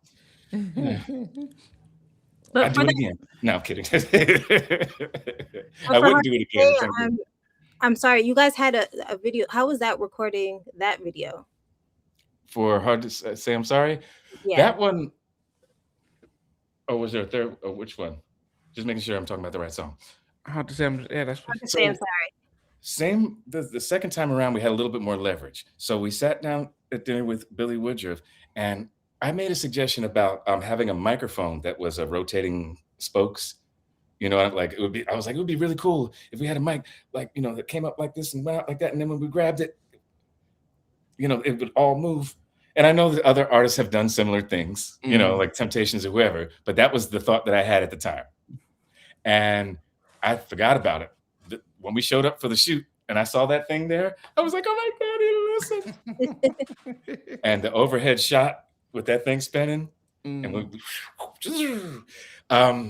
in other news, people may not know that in that video, Keena from Brownstone is Kenny's love interest. If you're a Brownstone fan, you will see Keena from Brownstone in there. And there's a few beautiful video vixens. That Hummer, we all took turns driving that Hummer without a license, which is why they did not use my footage. Yes. But I really enjoyed that video because I can see that it might have caused a little tension when I was the only one of the group to actually produce a single, and other people weren't as supportive of seeing my ideas come to life, when really I was just happy to be there like everybody else. I'm not competing with my brothers. We're on the same team. And, it is what it is. But I love that video. I just met that girl that day. I was not intending to do a kissing scene, but because of the previous video, if you watched the last night video, shout out to Jillian White. She's now married to Michael Jai White, but she was also my video love interest. Um, I'm like, nothing ever happened between us. Please don't kill me, Mr. White. No, we were cool. We were cool. So, I get this kissing scene now. I brought my then girlfriend to the video shoot because I wanted her to know, hey, like this is just what I do for a living. There's nothing, this work for me. I do for And a I living. warned her, I said, actors do this all the time. I didn't write the script, but things may happen because it's a love song. And I kind of knew what it was going to be. So, needless to say, when my kissing scene came up, my then ex-girlfriend, she became my ex-girlfriend right then and there, stormed off the set. And Oh, we no. never brought significant others to the video. Lorraine, the next one. Number 6 is That's All I Want. Ooh, man. One of my favorites. The arrangement in that hook, the way you can hear Mark shoot out on one way and Kenny go down to the bottom, and everything about that song. And if Mark came up with this little harmony note, like, Mark was a Kappa graduate. And, I'm a University of the Arts alumni. So that being said, if you're a music head, you know how hard it is to come up with an idea that wasn't thought of when you've got Babyface and you've got, in this case, Mervyn Warren, and of course, Keith Andes, and all these great musicians are coming together, and we're putting together the harmony. And Mark goes, oh, and I was like, no, wait, wait. Ah, man, you found one I couldn't find. Put it in. Like every now and then, he reminds you he's Mark Nelson. You know what I mean? And I remember that more than his verse, although he killed the verse. Like, he's also has a great ear for harmony that kind of blew me away, because a lot of the songs he writes for other people are very 3-part harmony. So he found a 5th and a 6th note. Like, he found stuff that wasn't there. And I said, you know what? All right. Give credit where credit is due. Oh, okay. Yeah, it's yes, it's another.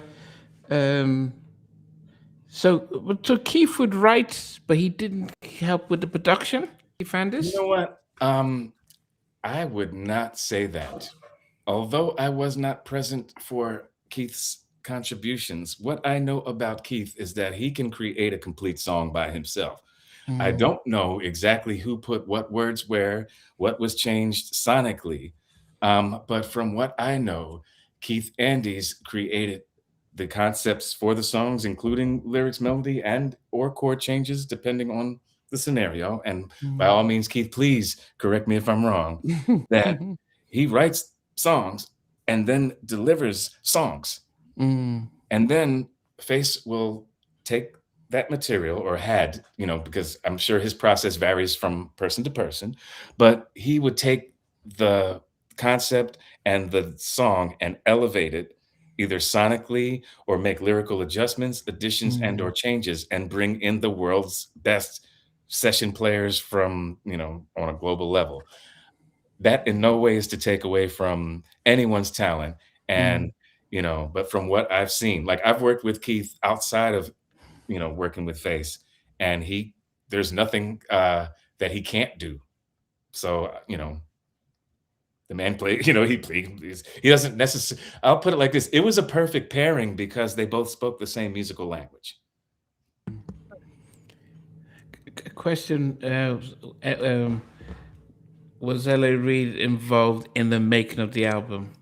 Not in any hands-on way that I can discern. But I will say that from what I know, he was instrumental in getting Last Night onto the Nutty Professor soundtrack. I'm not sure, like I said, I wasn't there when contracts were signed, but it was Def Jam's budget that paid for the Last Night video, because they included the film footage in one version, and the non-film, we shot one video that became 2 videos. And there was also another version of Hard to Say I'm Sorry that we shot in New York in the snow, where we had to do everything super fast so they can slow it down and make it seem like the snow was falling. So we're like, oh, me now, it's hard for me to say. And then it would be like when you, anyway, it was modern technology in the 90s, I tell you. So I dare say that he was instrumental in ways other than creative, but unlike his earlier involvement when they were a writing team and also in a band together, Face and Kenny, this was way more into LA's business phase. So I don't recall seeing him in the studio at any point or flying out to LA to, to play bass or drums or something. It wasn't like that. I'm sure it would have been dope if he did. I would love to have that on my resume, We had Secrets. John B. Did he get and had John B come out by this time? Yes, because I recall one of the ways that we got our feet wet on stages was after John B's record dropped. Me, Kenny, Terry, and Dion were his backup singers. We went on the road singing his songs. The Hey Pretty Girl, can I be your man tonight? Like, that's how I got to know John. And we would do the little steps and the whole thing. And we had a nice little blend together. And that led to us writing a lot of songs together, that some of which have come out, like Pleasures You Like. I wrote the title track along with a brilliant team. John always knows how to pick them. You know what I mean? That being said, he was already known of. He had put out Someone to Love, that whole first album. He was working on Bonafide. And he also had this other project called Jack Herrera. Anyway, so Secrets, the original version, John B did everything from scratch, and we all loved it. Obviously, we loved it. Babyface loved it. That we heard his version. After we recorded our vocals, then they brought in Bryce Wilson. Now, again, no offense to Bryce, but I think in this case, we had what they call in the industry demo-itis. Demo-itis is when you fall in love with the first version because you're emotionally attached to the first version. Sometimes the magic is lost when something is changed. And I wish that I had both to let you guys be the judge. If I had that original demo, you could tell me. But it took me a while to get over the new version because John's version was authentically created and connected to him, and it had a specific sound. However, what Bryce brought to the table, he did put some knock on the bottom end of it. He didn't mess up or change the vocals in any. He didn't ruin the song or anything like that. Shout out to Bryce. Like, I'm sure he did the best under the conditions he's under, what he had to deal with to even be a part of this record at all, let alone put his magic stamp on it. So, I work with him anytime. And I'm sorry about what I said about A Little Bit of My Heart, but he didn't write the lyrics and melody. He didn't make it corny. He was already corny before he put his mouth. So, I know that's messed up, right? I'll drag you and then I'll pick you back up again. What did you make of the song, Lorena? Secrets. Oh, that was one of my favorites on the album. I actually really liked I really did like that song. So it's interesting to know that there was like two versions that were created about for that song, which is pretty interesting. Yeah, both versions had the exact same lyrics and melody, by the way. Like, it's not like, where you change. He didn't change anything about the way the song went. He just put that boom bap on the bottom. But the kind of song that it already was, it still was never going to make it into the club because it's like a mid tempo. So I'm like, why? Like, you're bringing groove theory to put a groove on something that theoretically would not be played in the club. A waste, let's say a perfectly good waste of a brilliant talent, but it wasn't a waste to have worked with him in any capacity. So, no, of course. Again, hindsight is 2020. We can sit back and talk about what should have been, and that's the fun part. Let's keep going.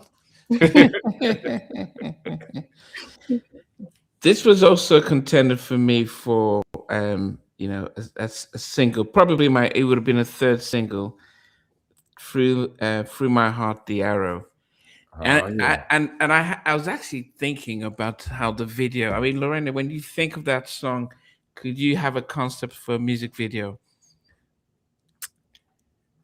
I could. I don't have one right now, but I have a treatment. Okay, go ahead. Imagine us dressed like, let's say, Robin Hood, men in Yeah, tights. yeah, that You was know, it. like Yeah, yeah. with the little curly pointy elf shoes and the Yeah, hat with the feather in it. I had the whole Right, Robin yes, Hood stuff. we can Yeah, skip the Maid tights though. Marian. We can skip the tights, but you know what I'm trying to say. Yeah, Yes, that yeah, Victorian era sort of, yes. yeah, yeah. I had the whole thing in my head, like um, somebody plays. I'm sure because who sang the majority of the song was it Mark? Mark starts it off, and then Kenny takes the second verse, and then they go back and forth. The Okay. bridge is all of us together. An Mm, interesting side note is that if you on my YouTube page, I just posted this video that I discovered. There's a man named Bill Myers who arranged the strings for that. We weren't present mm, for that because Brian had scheduled that session before we even heard the song, and the string arrangement that you hear on the record was actually the sound check. They were, the first recording when they were just testing the levels. That's the one they kept. They did wow. several other takes. It just the magic came together. Mm, And Brian was again on our wish list because we grew up listening to him and he was part of our inspiration. We actually sang One Last Cry a cappella at that Bahamas showcase I was telling you about. mm, We sang mm. it to get the record deal when we first sang for Babyface. So he was a part Yeah. of our journey. We had to complete the journey. And I apologize to everyone um, for having to mention Brian McKnight in this current climate. If it's Oh, he's going through a lot right now. I don't want to pile on to him. I don't kick him yeah. already. He's No. doing a bang up job already. Yeah. I mean, no, no.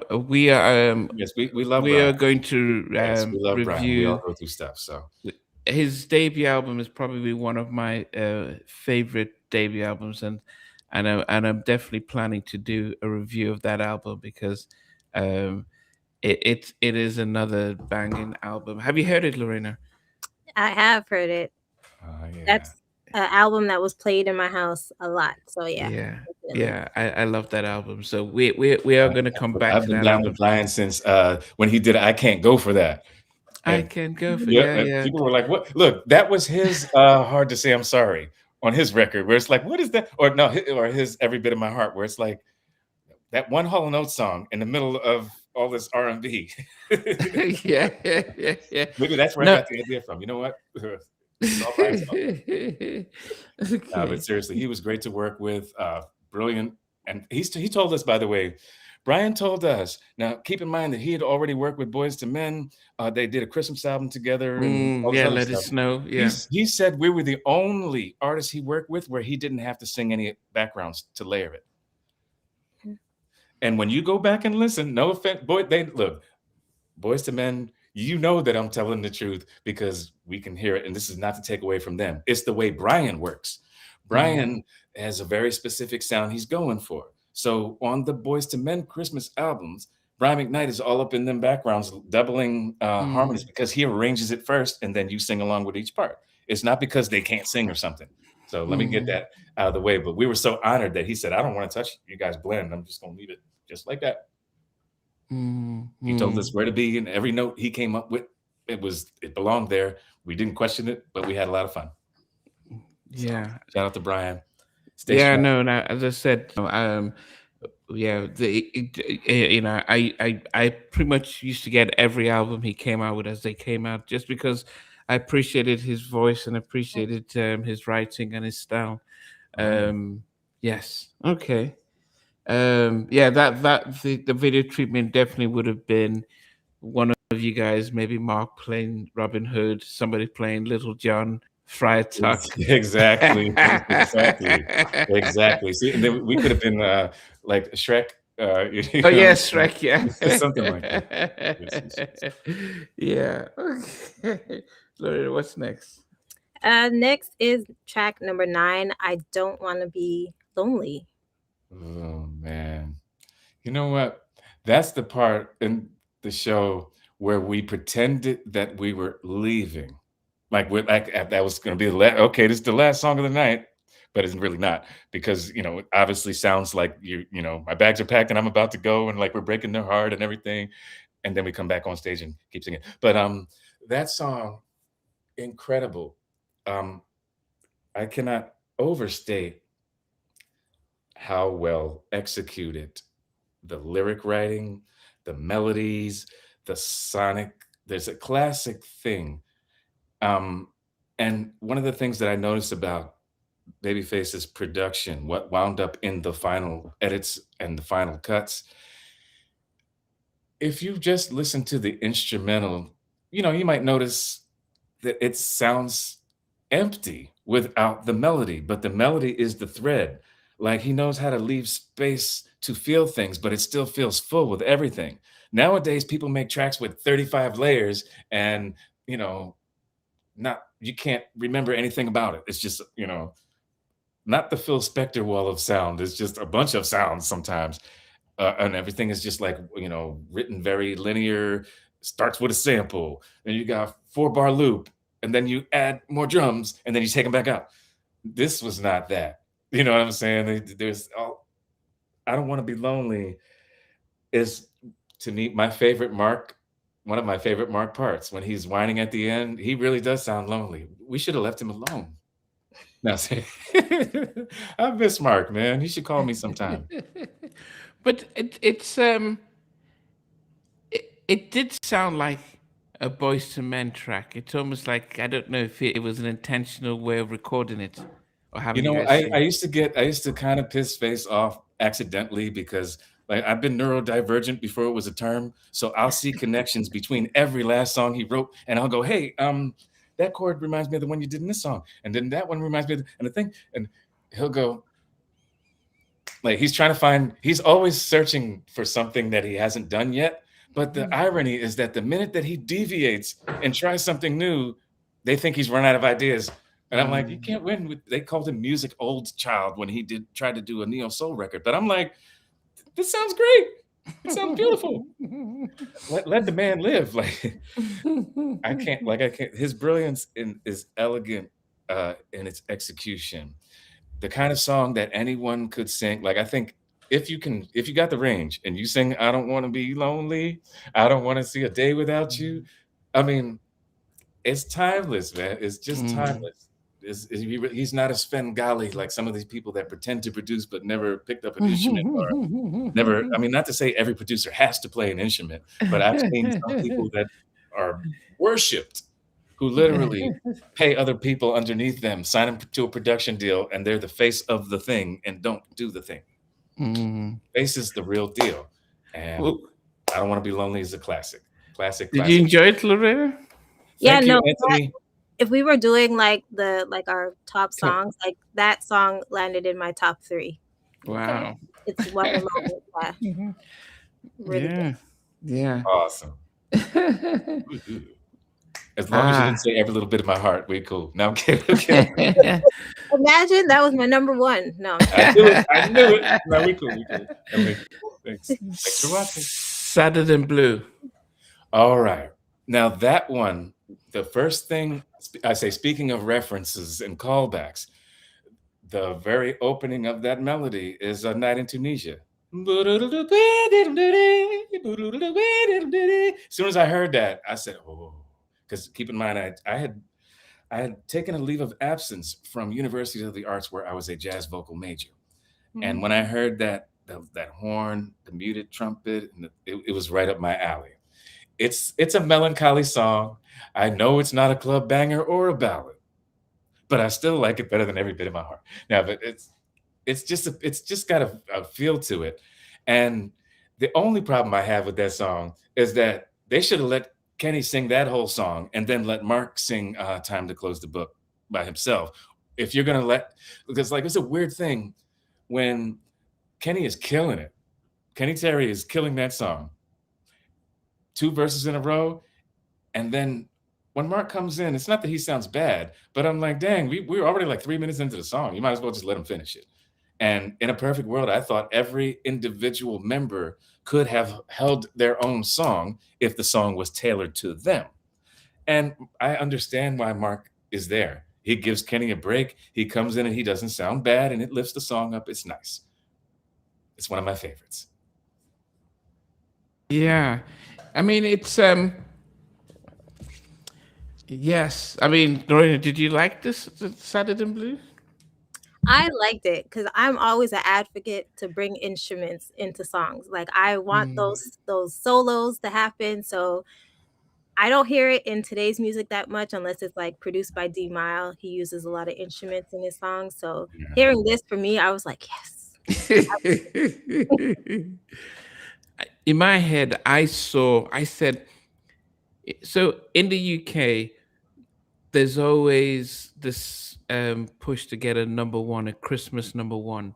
Uh, And just like the Wham! Careless Whispers last night, they didn't have a Christmas album, but you always mention, you release a song in and around Christmas, and it just gives you longevity. So every year you're Absolutely. making money from it.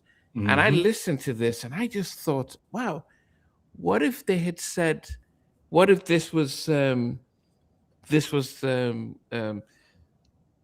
a Christmas song? I can Oh, hear it. oh, Yeah, that's brilliant yeah, because in the context of wanting to be home for the holidays and being yeah, without yeah, you makes me yeah, sad and yeah, blue. yeah, You yeah. ever think about working in the industry? No, that's I brilliant th- though. Seriously, I I thought love that context. if he had shot it in a snowy cabin, and one of you guys is, the girl is not, doesn't have the girl, and the rest of you have your girls, they're opening presents, and then it would just be the kind of stuff, like it would just be that nostalgic Christmas song, like every Christmas they'll just play the video, and but then Yeah. of Then course it we would could be repurpose Babyface the making the money. wardrobe.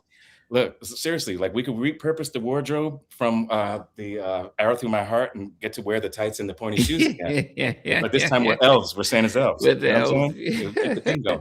But this time we got striped tights. And it's not a No, but big that's thing in brilliant. That is America, though. brilliant. It's I guess it's not big in America or Canada, where you having because you purposely write a Christmas song, whereas in the UK to get a Christmas number one, it's just a theme around Christmas, but it's It has to be a sometimes it's little not. less on the nose.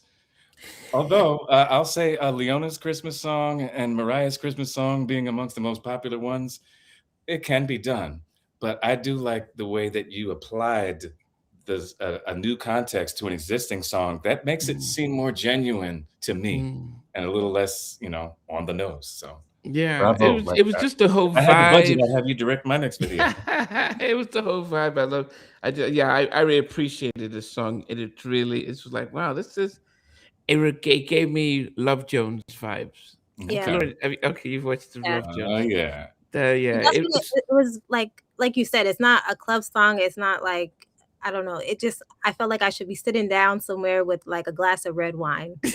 Hey, as you taste my. Sorry. Never mind. Next time. Okay. I interviewed John, um, Oh, yeah. It's John Inseparable Robinson or Lovers, John Harold. Robinson. Oh, yeah, yeah, yeah, yeah, yeah. Yes, Inseparable Lovers. So, and I guess maybe, and as you know, as I said, Mark is an amazing vocalist. I think that was probably where you can hear his voice throughout the album, and you could think, oh, maybe, because I'm thinking how Boys to Men share the load, Yeah. and then you can appreciate. Um, and so I do wonder that, and I couldn't tell who he was. He the only one that sang throughout No, Inseparable him Lovers? and Kenny both going back and forth. But the Okay. thing is, there's an overlap. There are times when people couldn't tell me from Kenny, Kenny from Mark, or whoever. Like, I get asked these things all the time: who's singing which part? And the thing is, um, the song is low for Mark and mid-range for Kenny in the earlier parts. So whenever you hear them going back and like an overlap, some people are thinking that he's punching in over himself when really, it's them going back and forth. It's just the nature of the pronunciation and the voices, and it happens sometimes.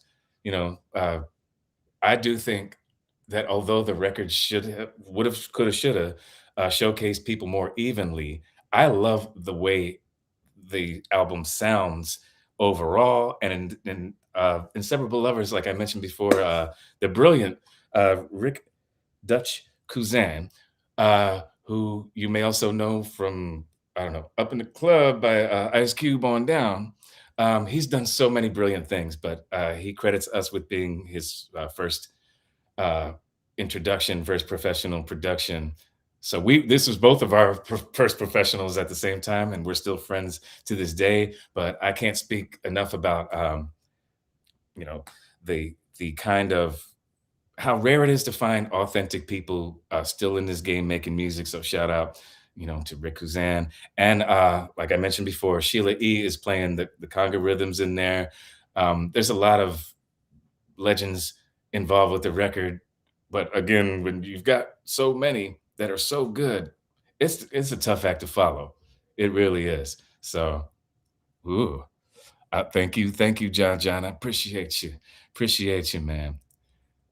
Always. Look, and it takes one to know one because look, when someone from one of the most talented groups in the world, hey, I'll just put it like this: game recognized game. I see you. I see you. Word. Thank you. I'm like,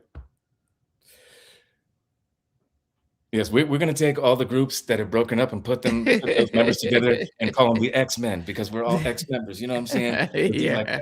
LSG 3.0. Did you No, enjoy it, I'm done Lorena? with groups. We can collaborate together, but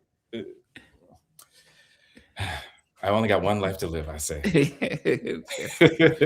What did you make of it, Lorena? Inseparable Lovers.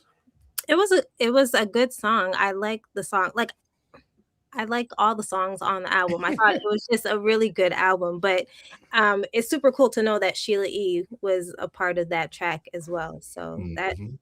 that's a super cool tidbit to know because I didn't really look at all the credits Yeah. of all the songs. So Unless you buy the physical copy, when you go, let's say you go to your Spotify or your Apple Music, Discogs and you're stuff. not going to see everything. And even when you search the internet through like the All Music or Discogs or these different places, there are so many people left out. And I already know that I owe people an apology who I should have mentioned. I mean, it was 30 years ago, and I'm surprised I remember this much. But seriously, like there are so many people uh, that contributed actual music to this thing who's got a laundry list of credits, who could have done the whole album themselves, and have played on thousands of better records than as yet, who were Definitely. humble enough to play on our little record. I know Right? that makes it hard right now because even like not having the physical album and then trying to get like the information, the background, like who was involved, because Yeah. half the time they don't really update sometimes the credits. So And also when you input, like this is like, I'll say underneath the hood take on this. If you've ever distributed your own music in the digital world, you have to format it to where it will be accepted by the distributor. And they don't leave slots for every single instrumentalist. And then sometimes the instrumentalist is also an artist, but they can't be listed as a featured artist because it's not in their contract, or the rights no longer belong to this person or that person, and it's a reissue. So even fewer credits on the next reissue. And it's like, man, Mm. it's a good thing some of us are still alive and don't have dementia, or else nobody would know what happened. Good. So we come to the last song on the album. Time to end the story. Now, as I've mentioned before, that song was sprung on us as a surprise. No one was given any prior notice. That being said, um, I think it's a well-written song. It's one of Mark's better songs. Mark is a great songwriter. I would have chosen any other song um, if we had had the opportunity to choose. I think he did deserve to write on the record. So let me get that clear. It's the Mm. perfect song to end a record with. It's the bookend to the story. And it took me a minute to let go of my feelings about how things came about, to appreciate the way things turned out. And Mm. such is life in general. And, you know, Mm. that is the way. The one thing I will say, like I said about the other song in reverse, is that it did seem strange to me that Mark sings two verses in a row and you don't hear Kenny till the fade out. However, however, I'm glad Kenny had the last word. Like, they used to do this back in old records, now they don't. Where as the record is fading, you still hear that person going at it and they're hitting the notes. Like a lot of gospel records would do that. But if you Mm. listen to Time to Close the Book, Time to End the Book, at the very end, as it's fading, Kenny is still going higher than Mark Nelson, and he's singing his "Can you close the book?" It's like he's blowing his throat out. No Diddy. And I cranked the record up to hear that last part because I was in the room when it was full blast, and I was mad at first that they faded it before he got to hit the highest note on the album. The bass in our group hit the highest recorded note on the As Yet record during the fade out.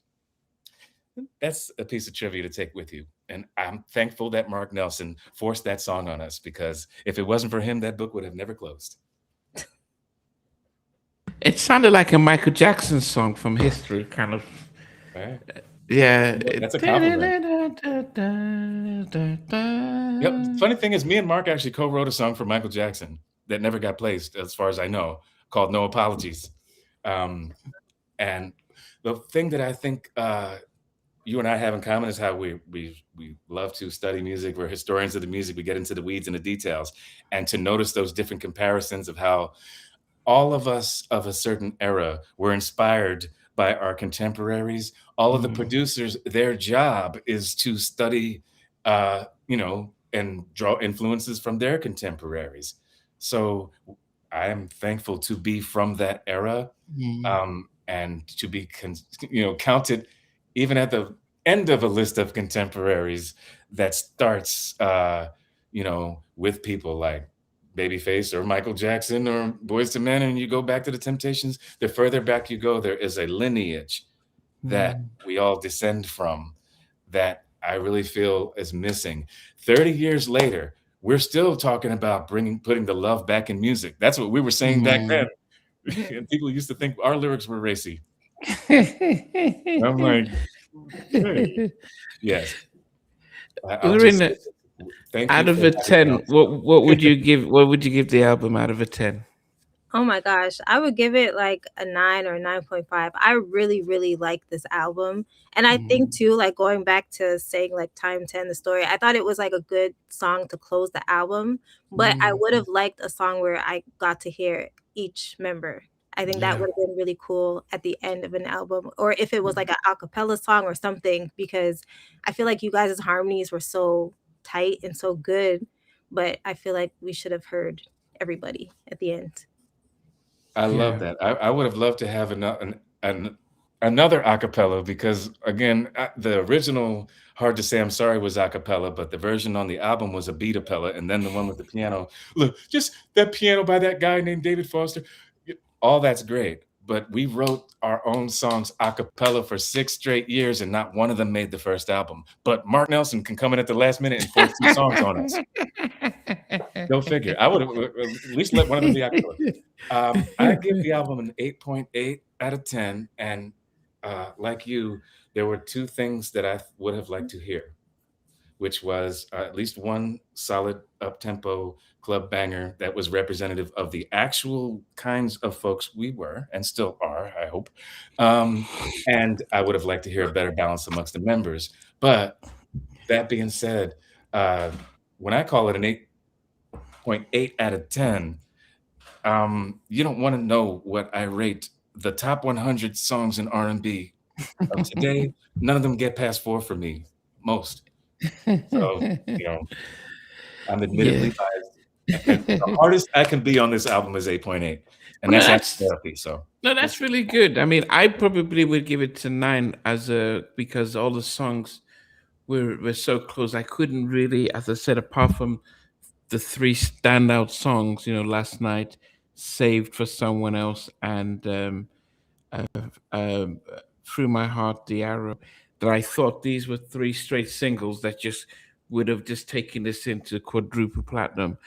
I think because I'm listening to it continuously every time I have an episode to repeat, I think I got weary of just having one main voice dominate, and I think that just got me like, man, and the fact that we didn't get to see you guys sing live to know, it's like Blackstreet.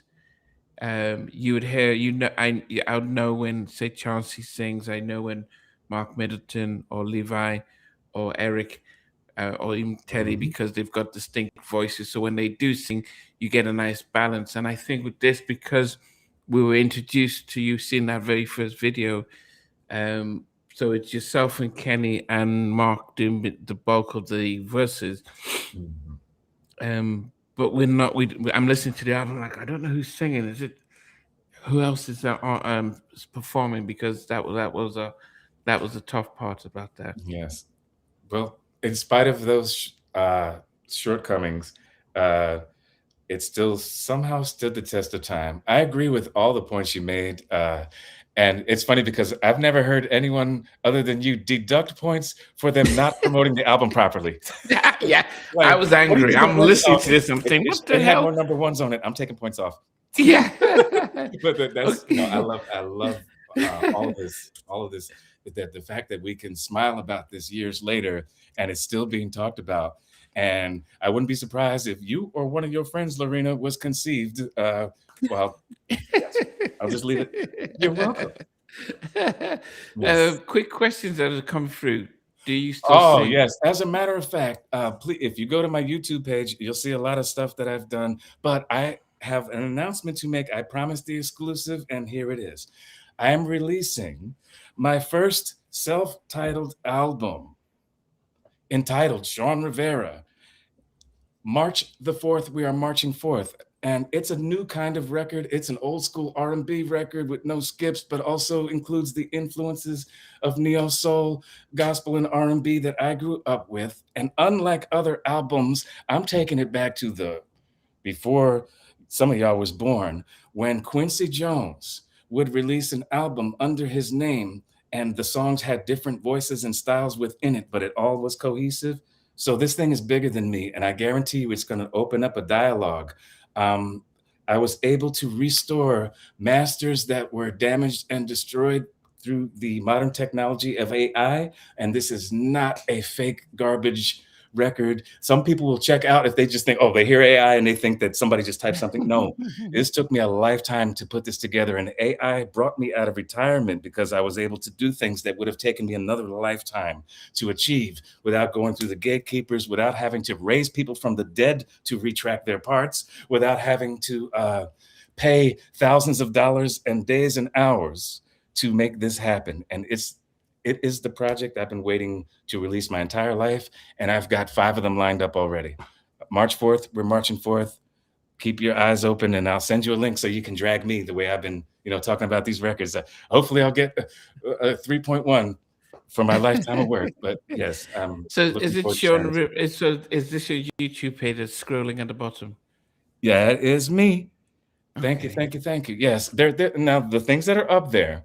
Some of them are 20 and 30 years old. There's stuff when I had a big afro singing some rock music. There's stuff from my jazz era days. There's stuff from As Yet. There's stuff, some of the work I've done with Maya Angelou. I'm about 200 or 300 subscribers short of being able to monetize my page, and it's been up there forever. So if just 1% of your viewers just it doesn't cost you nothing. I'm not asking you to donate to my Patreon, but I'd really like to monetize my page. Yeah. Like, I need to feed the kids. Like, I can't even afford a haircut. Why do you think I'm wearing hats all the time? Please help a brother out. So no, so March 4th we should get a new video with some of the new stuff. I'm working on the video, but the release is already set.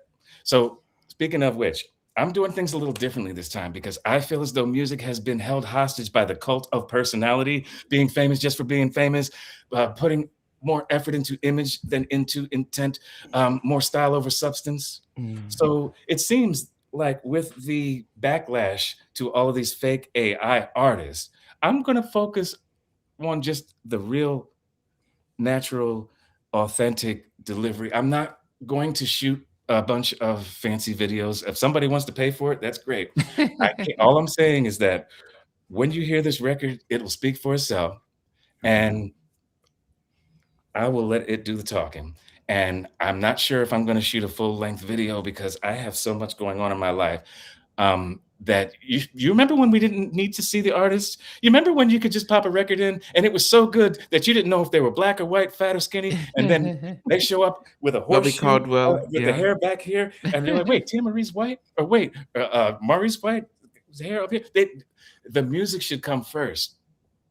And I want to take it back to those days when it doesn't matter who's singing what. it sounds so good that you don't care. And if you do care, then you investigate. I'm sick of seeing more. I'm sick of knowing more about people's personal life, political and sexual preferences, and don't know anything about the music. And it leaves me feeling empty and overwhelmed. And everybody, when everybody's creating all of these slick looking videos and anyone can throw something out there, no one has taken as much time as I have to say absolutely nothing. So when I see someone else doing it, I get jealous. Somebody got my joke. Anyway, thanks for watching and stay tuned. I'm going to send you and Rashad and Lorena some advanced copies of things because I want the crowd to pick the singles because I'm not with a label. I don't want to shrink my ideas to the limit of other people's imagination. You tell me what you like. And if you say, hey, I can't play any of this, then I know I'm onto something because art should be controversial. So either way, it's a win-win. And if nobody likes it, I'll just go right back to being broke and, we can all live happily ever after.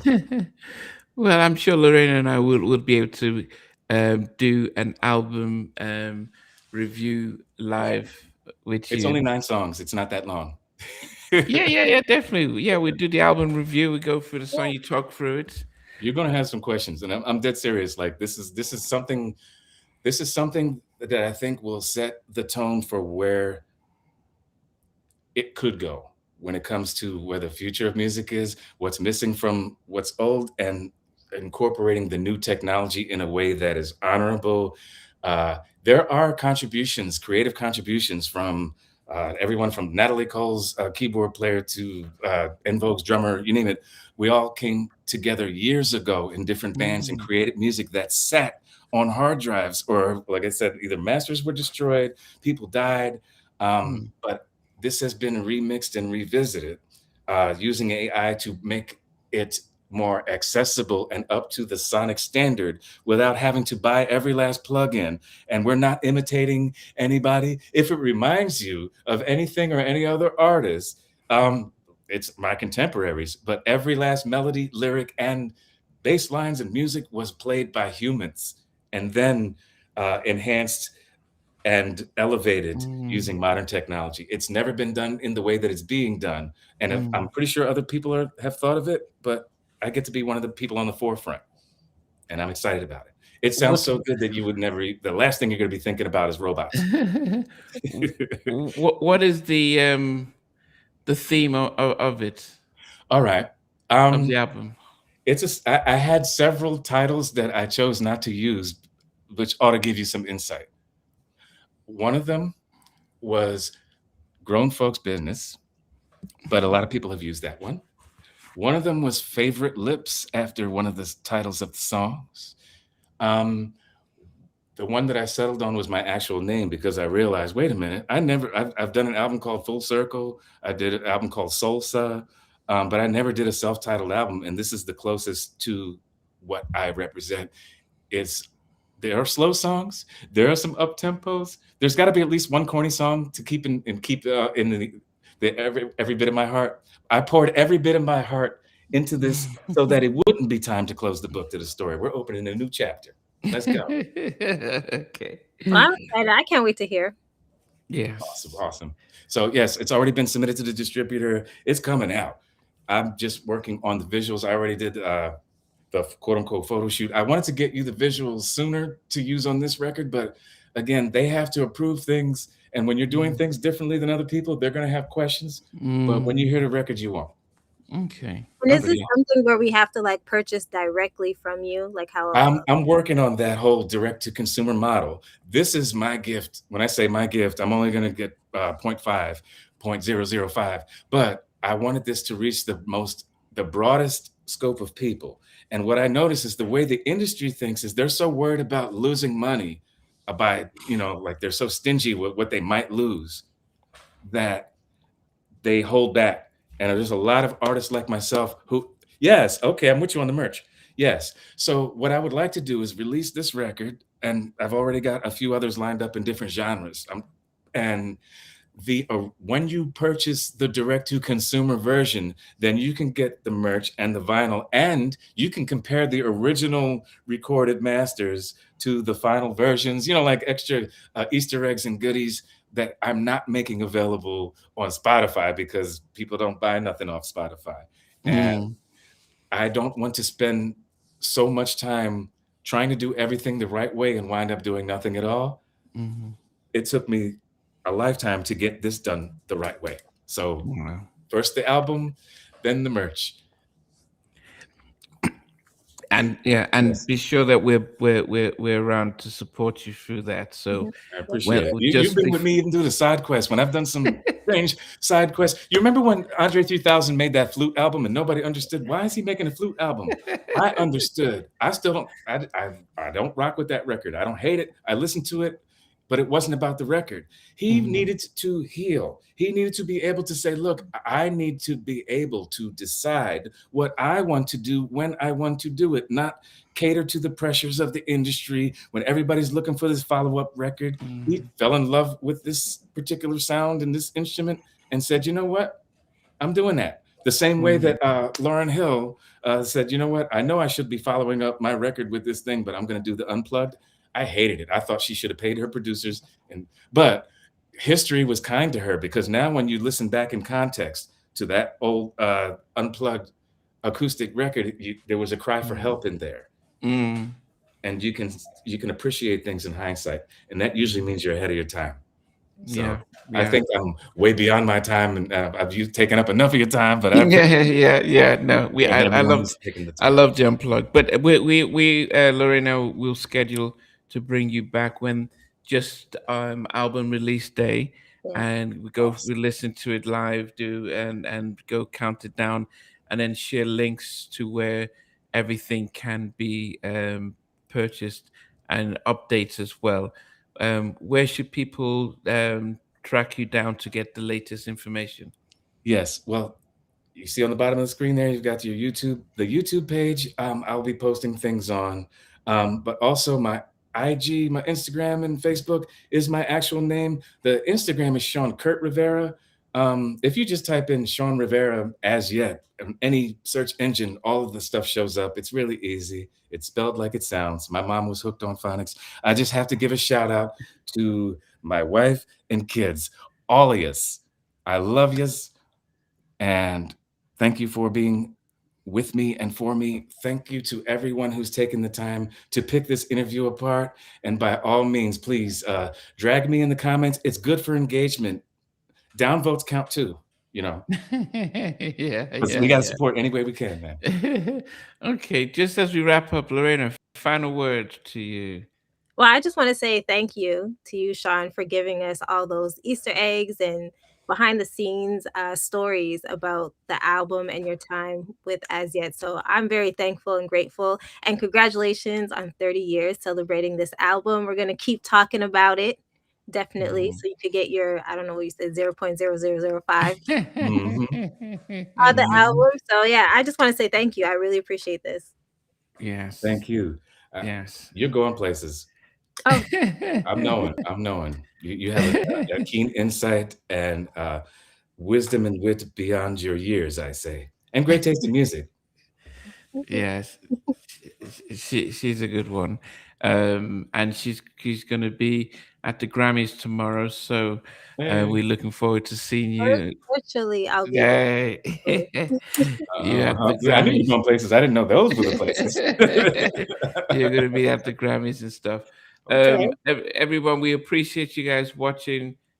John, glad to see that you stuck around. And John, we need to bring you back on.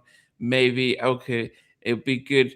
We'll get an album that both you and Sean are really into. Then the four of us could talk through that album as Sure. well. Yes, I always appreciate you, John, and definitely Sean. And yes, so guys, we appreciate everybody. I am about to close this, but I'll have Sean and Lorena hold on during this ending. So we'll catch you guys. Hey guys, thanks for watching. Thanks for being a part of Halftime Chat. Please remember to subscribe, share, and comment. But most importantly, why don't you become a member of Halftime Chat? We've got amazing videos, amazing perks, and being able to support the channel. But anyway, thanks for watching. Take care. I never participated in that category. And somewhere in between. Us for even loving us, on which I didn't miss you with. What was it like growing up? She's still making an impact on 4 houses down. I have a couple pieces. Trying to get this one and that one. That works for you, but just for me, Oh, I probably No, okay, okay. They don't understand what Jonas Boys and men and all spirits.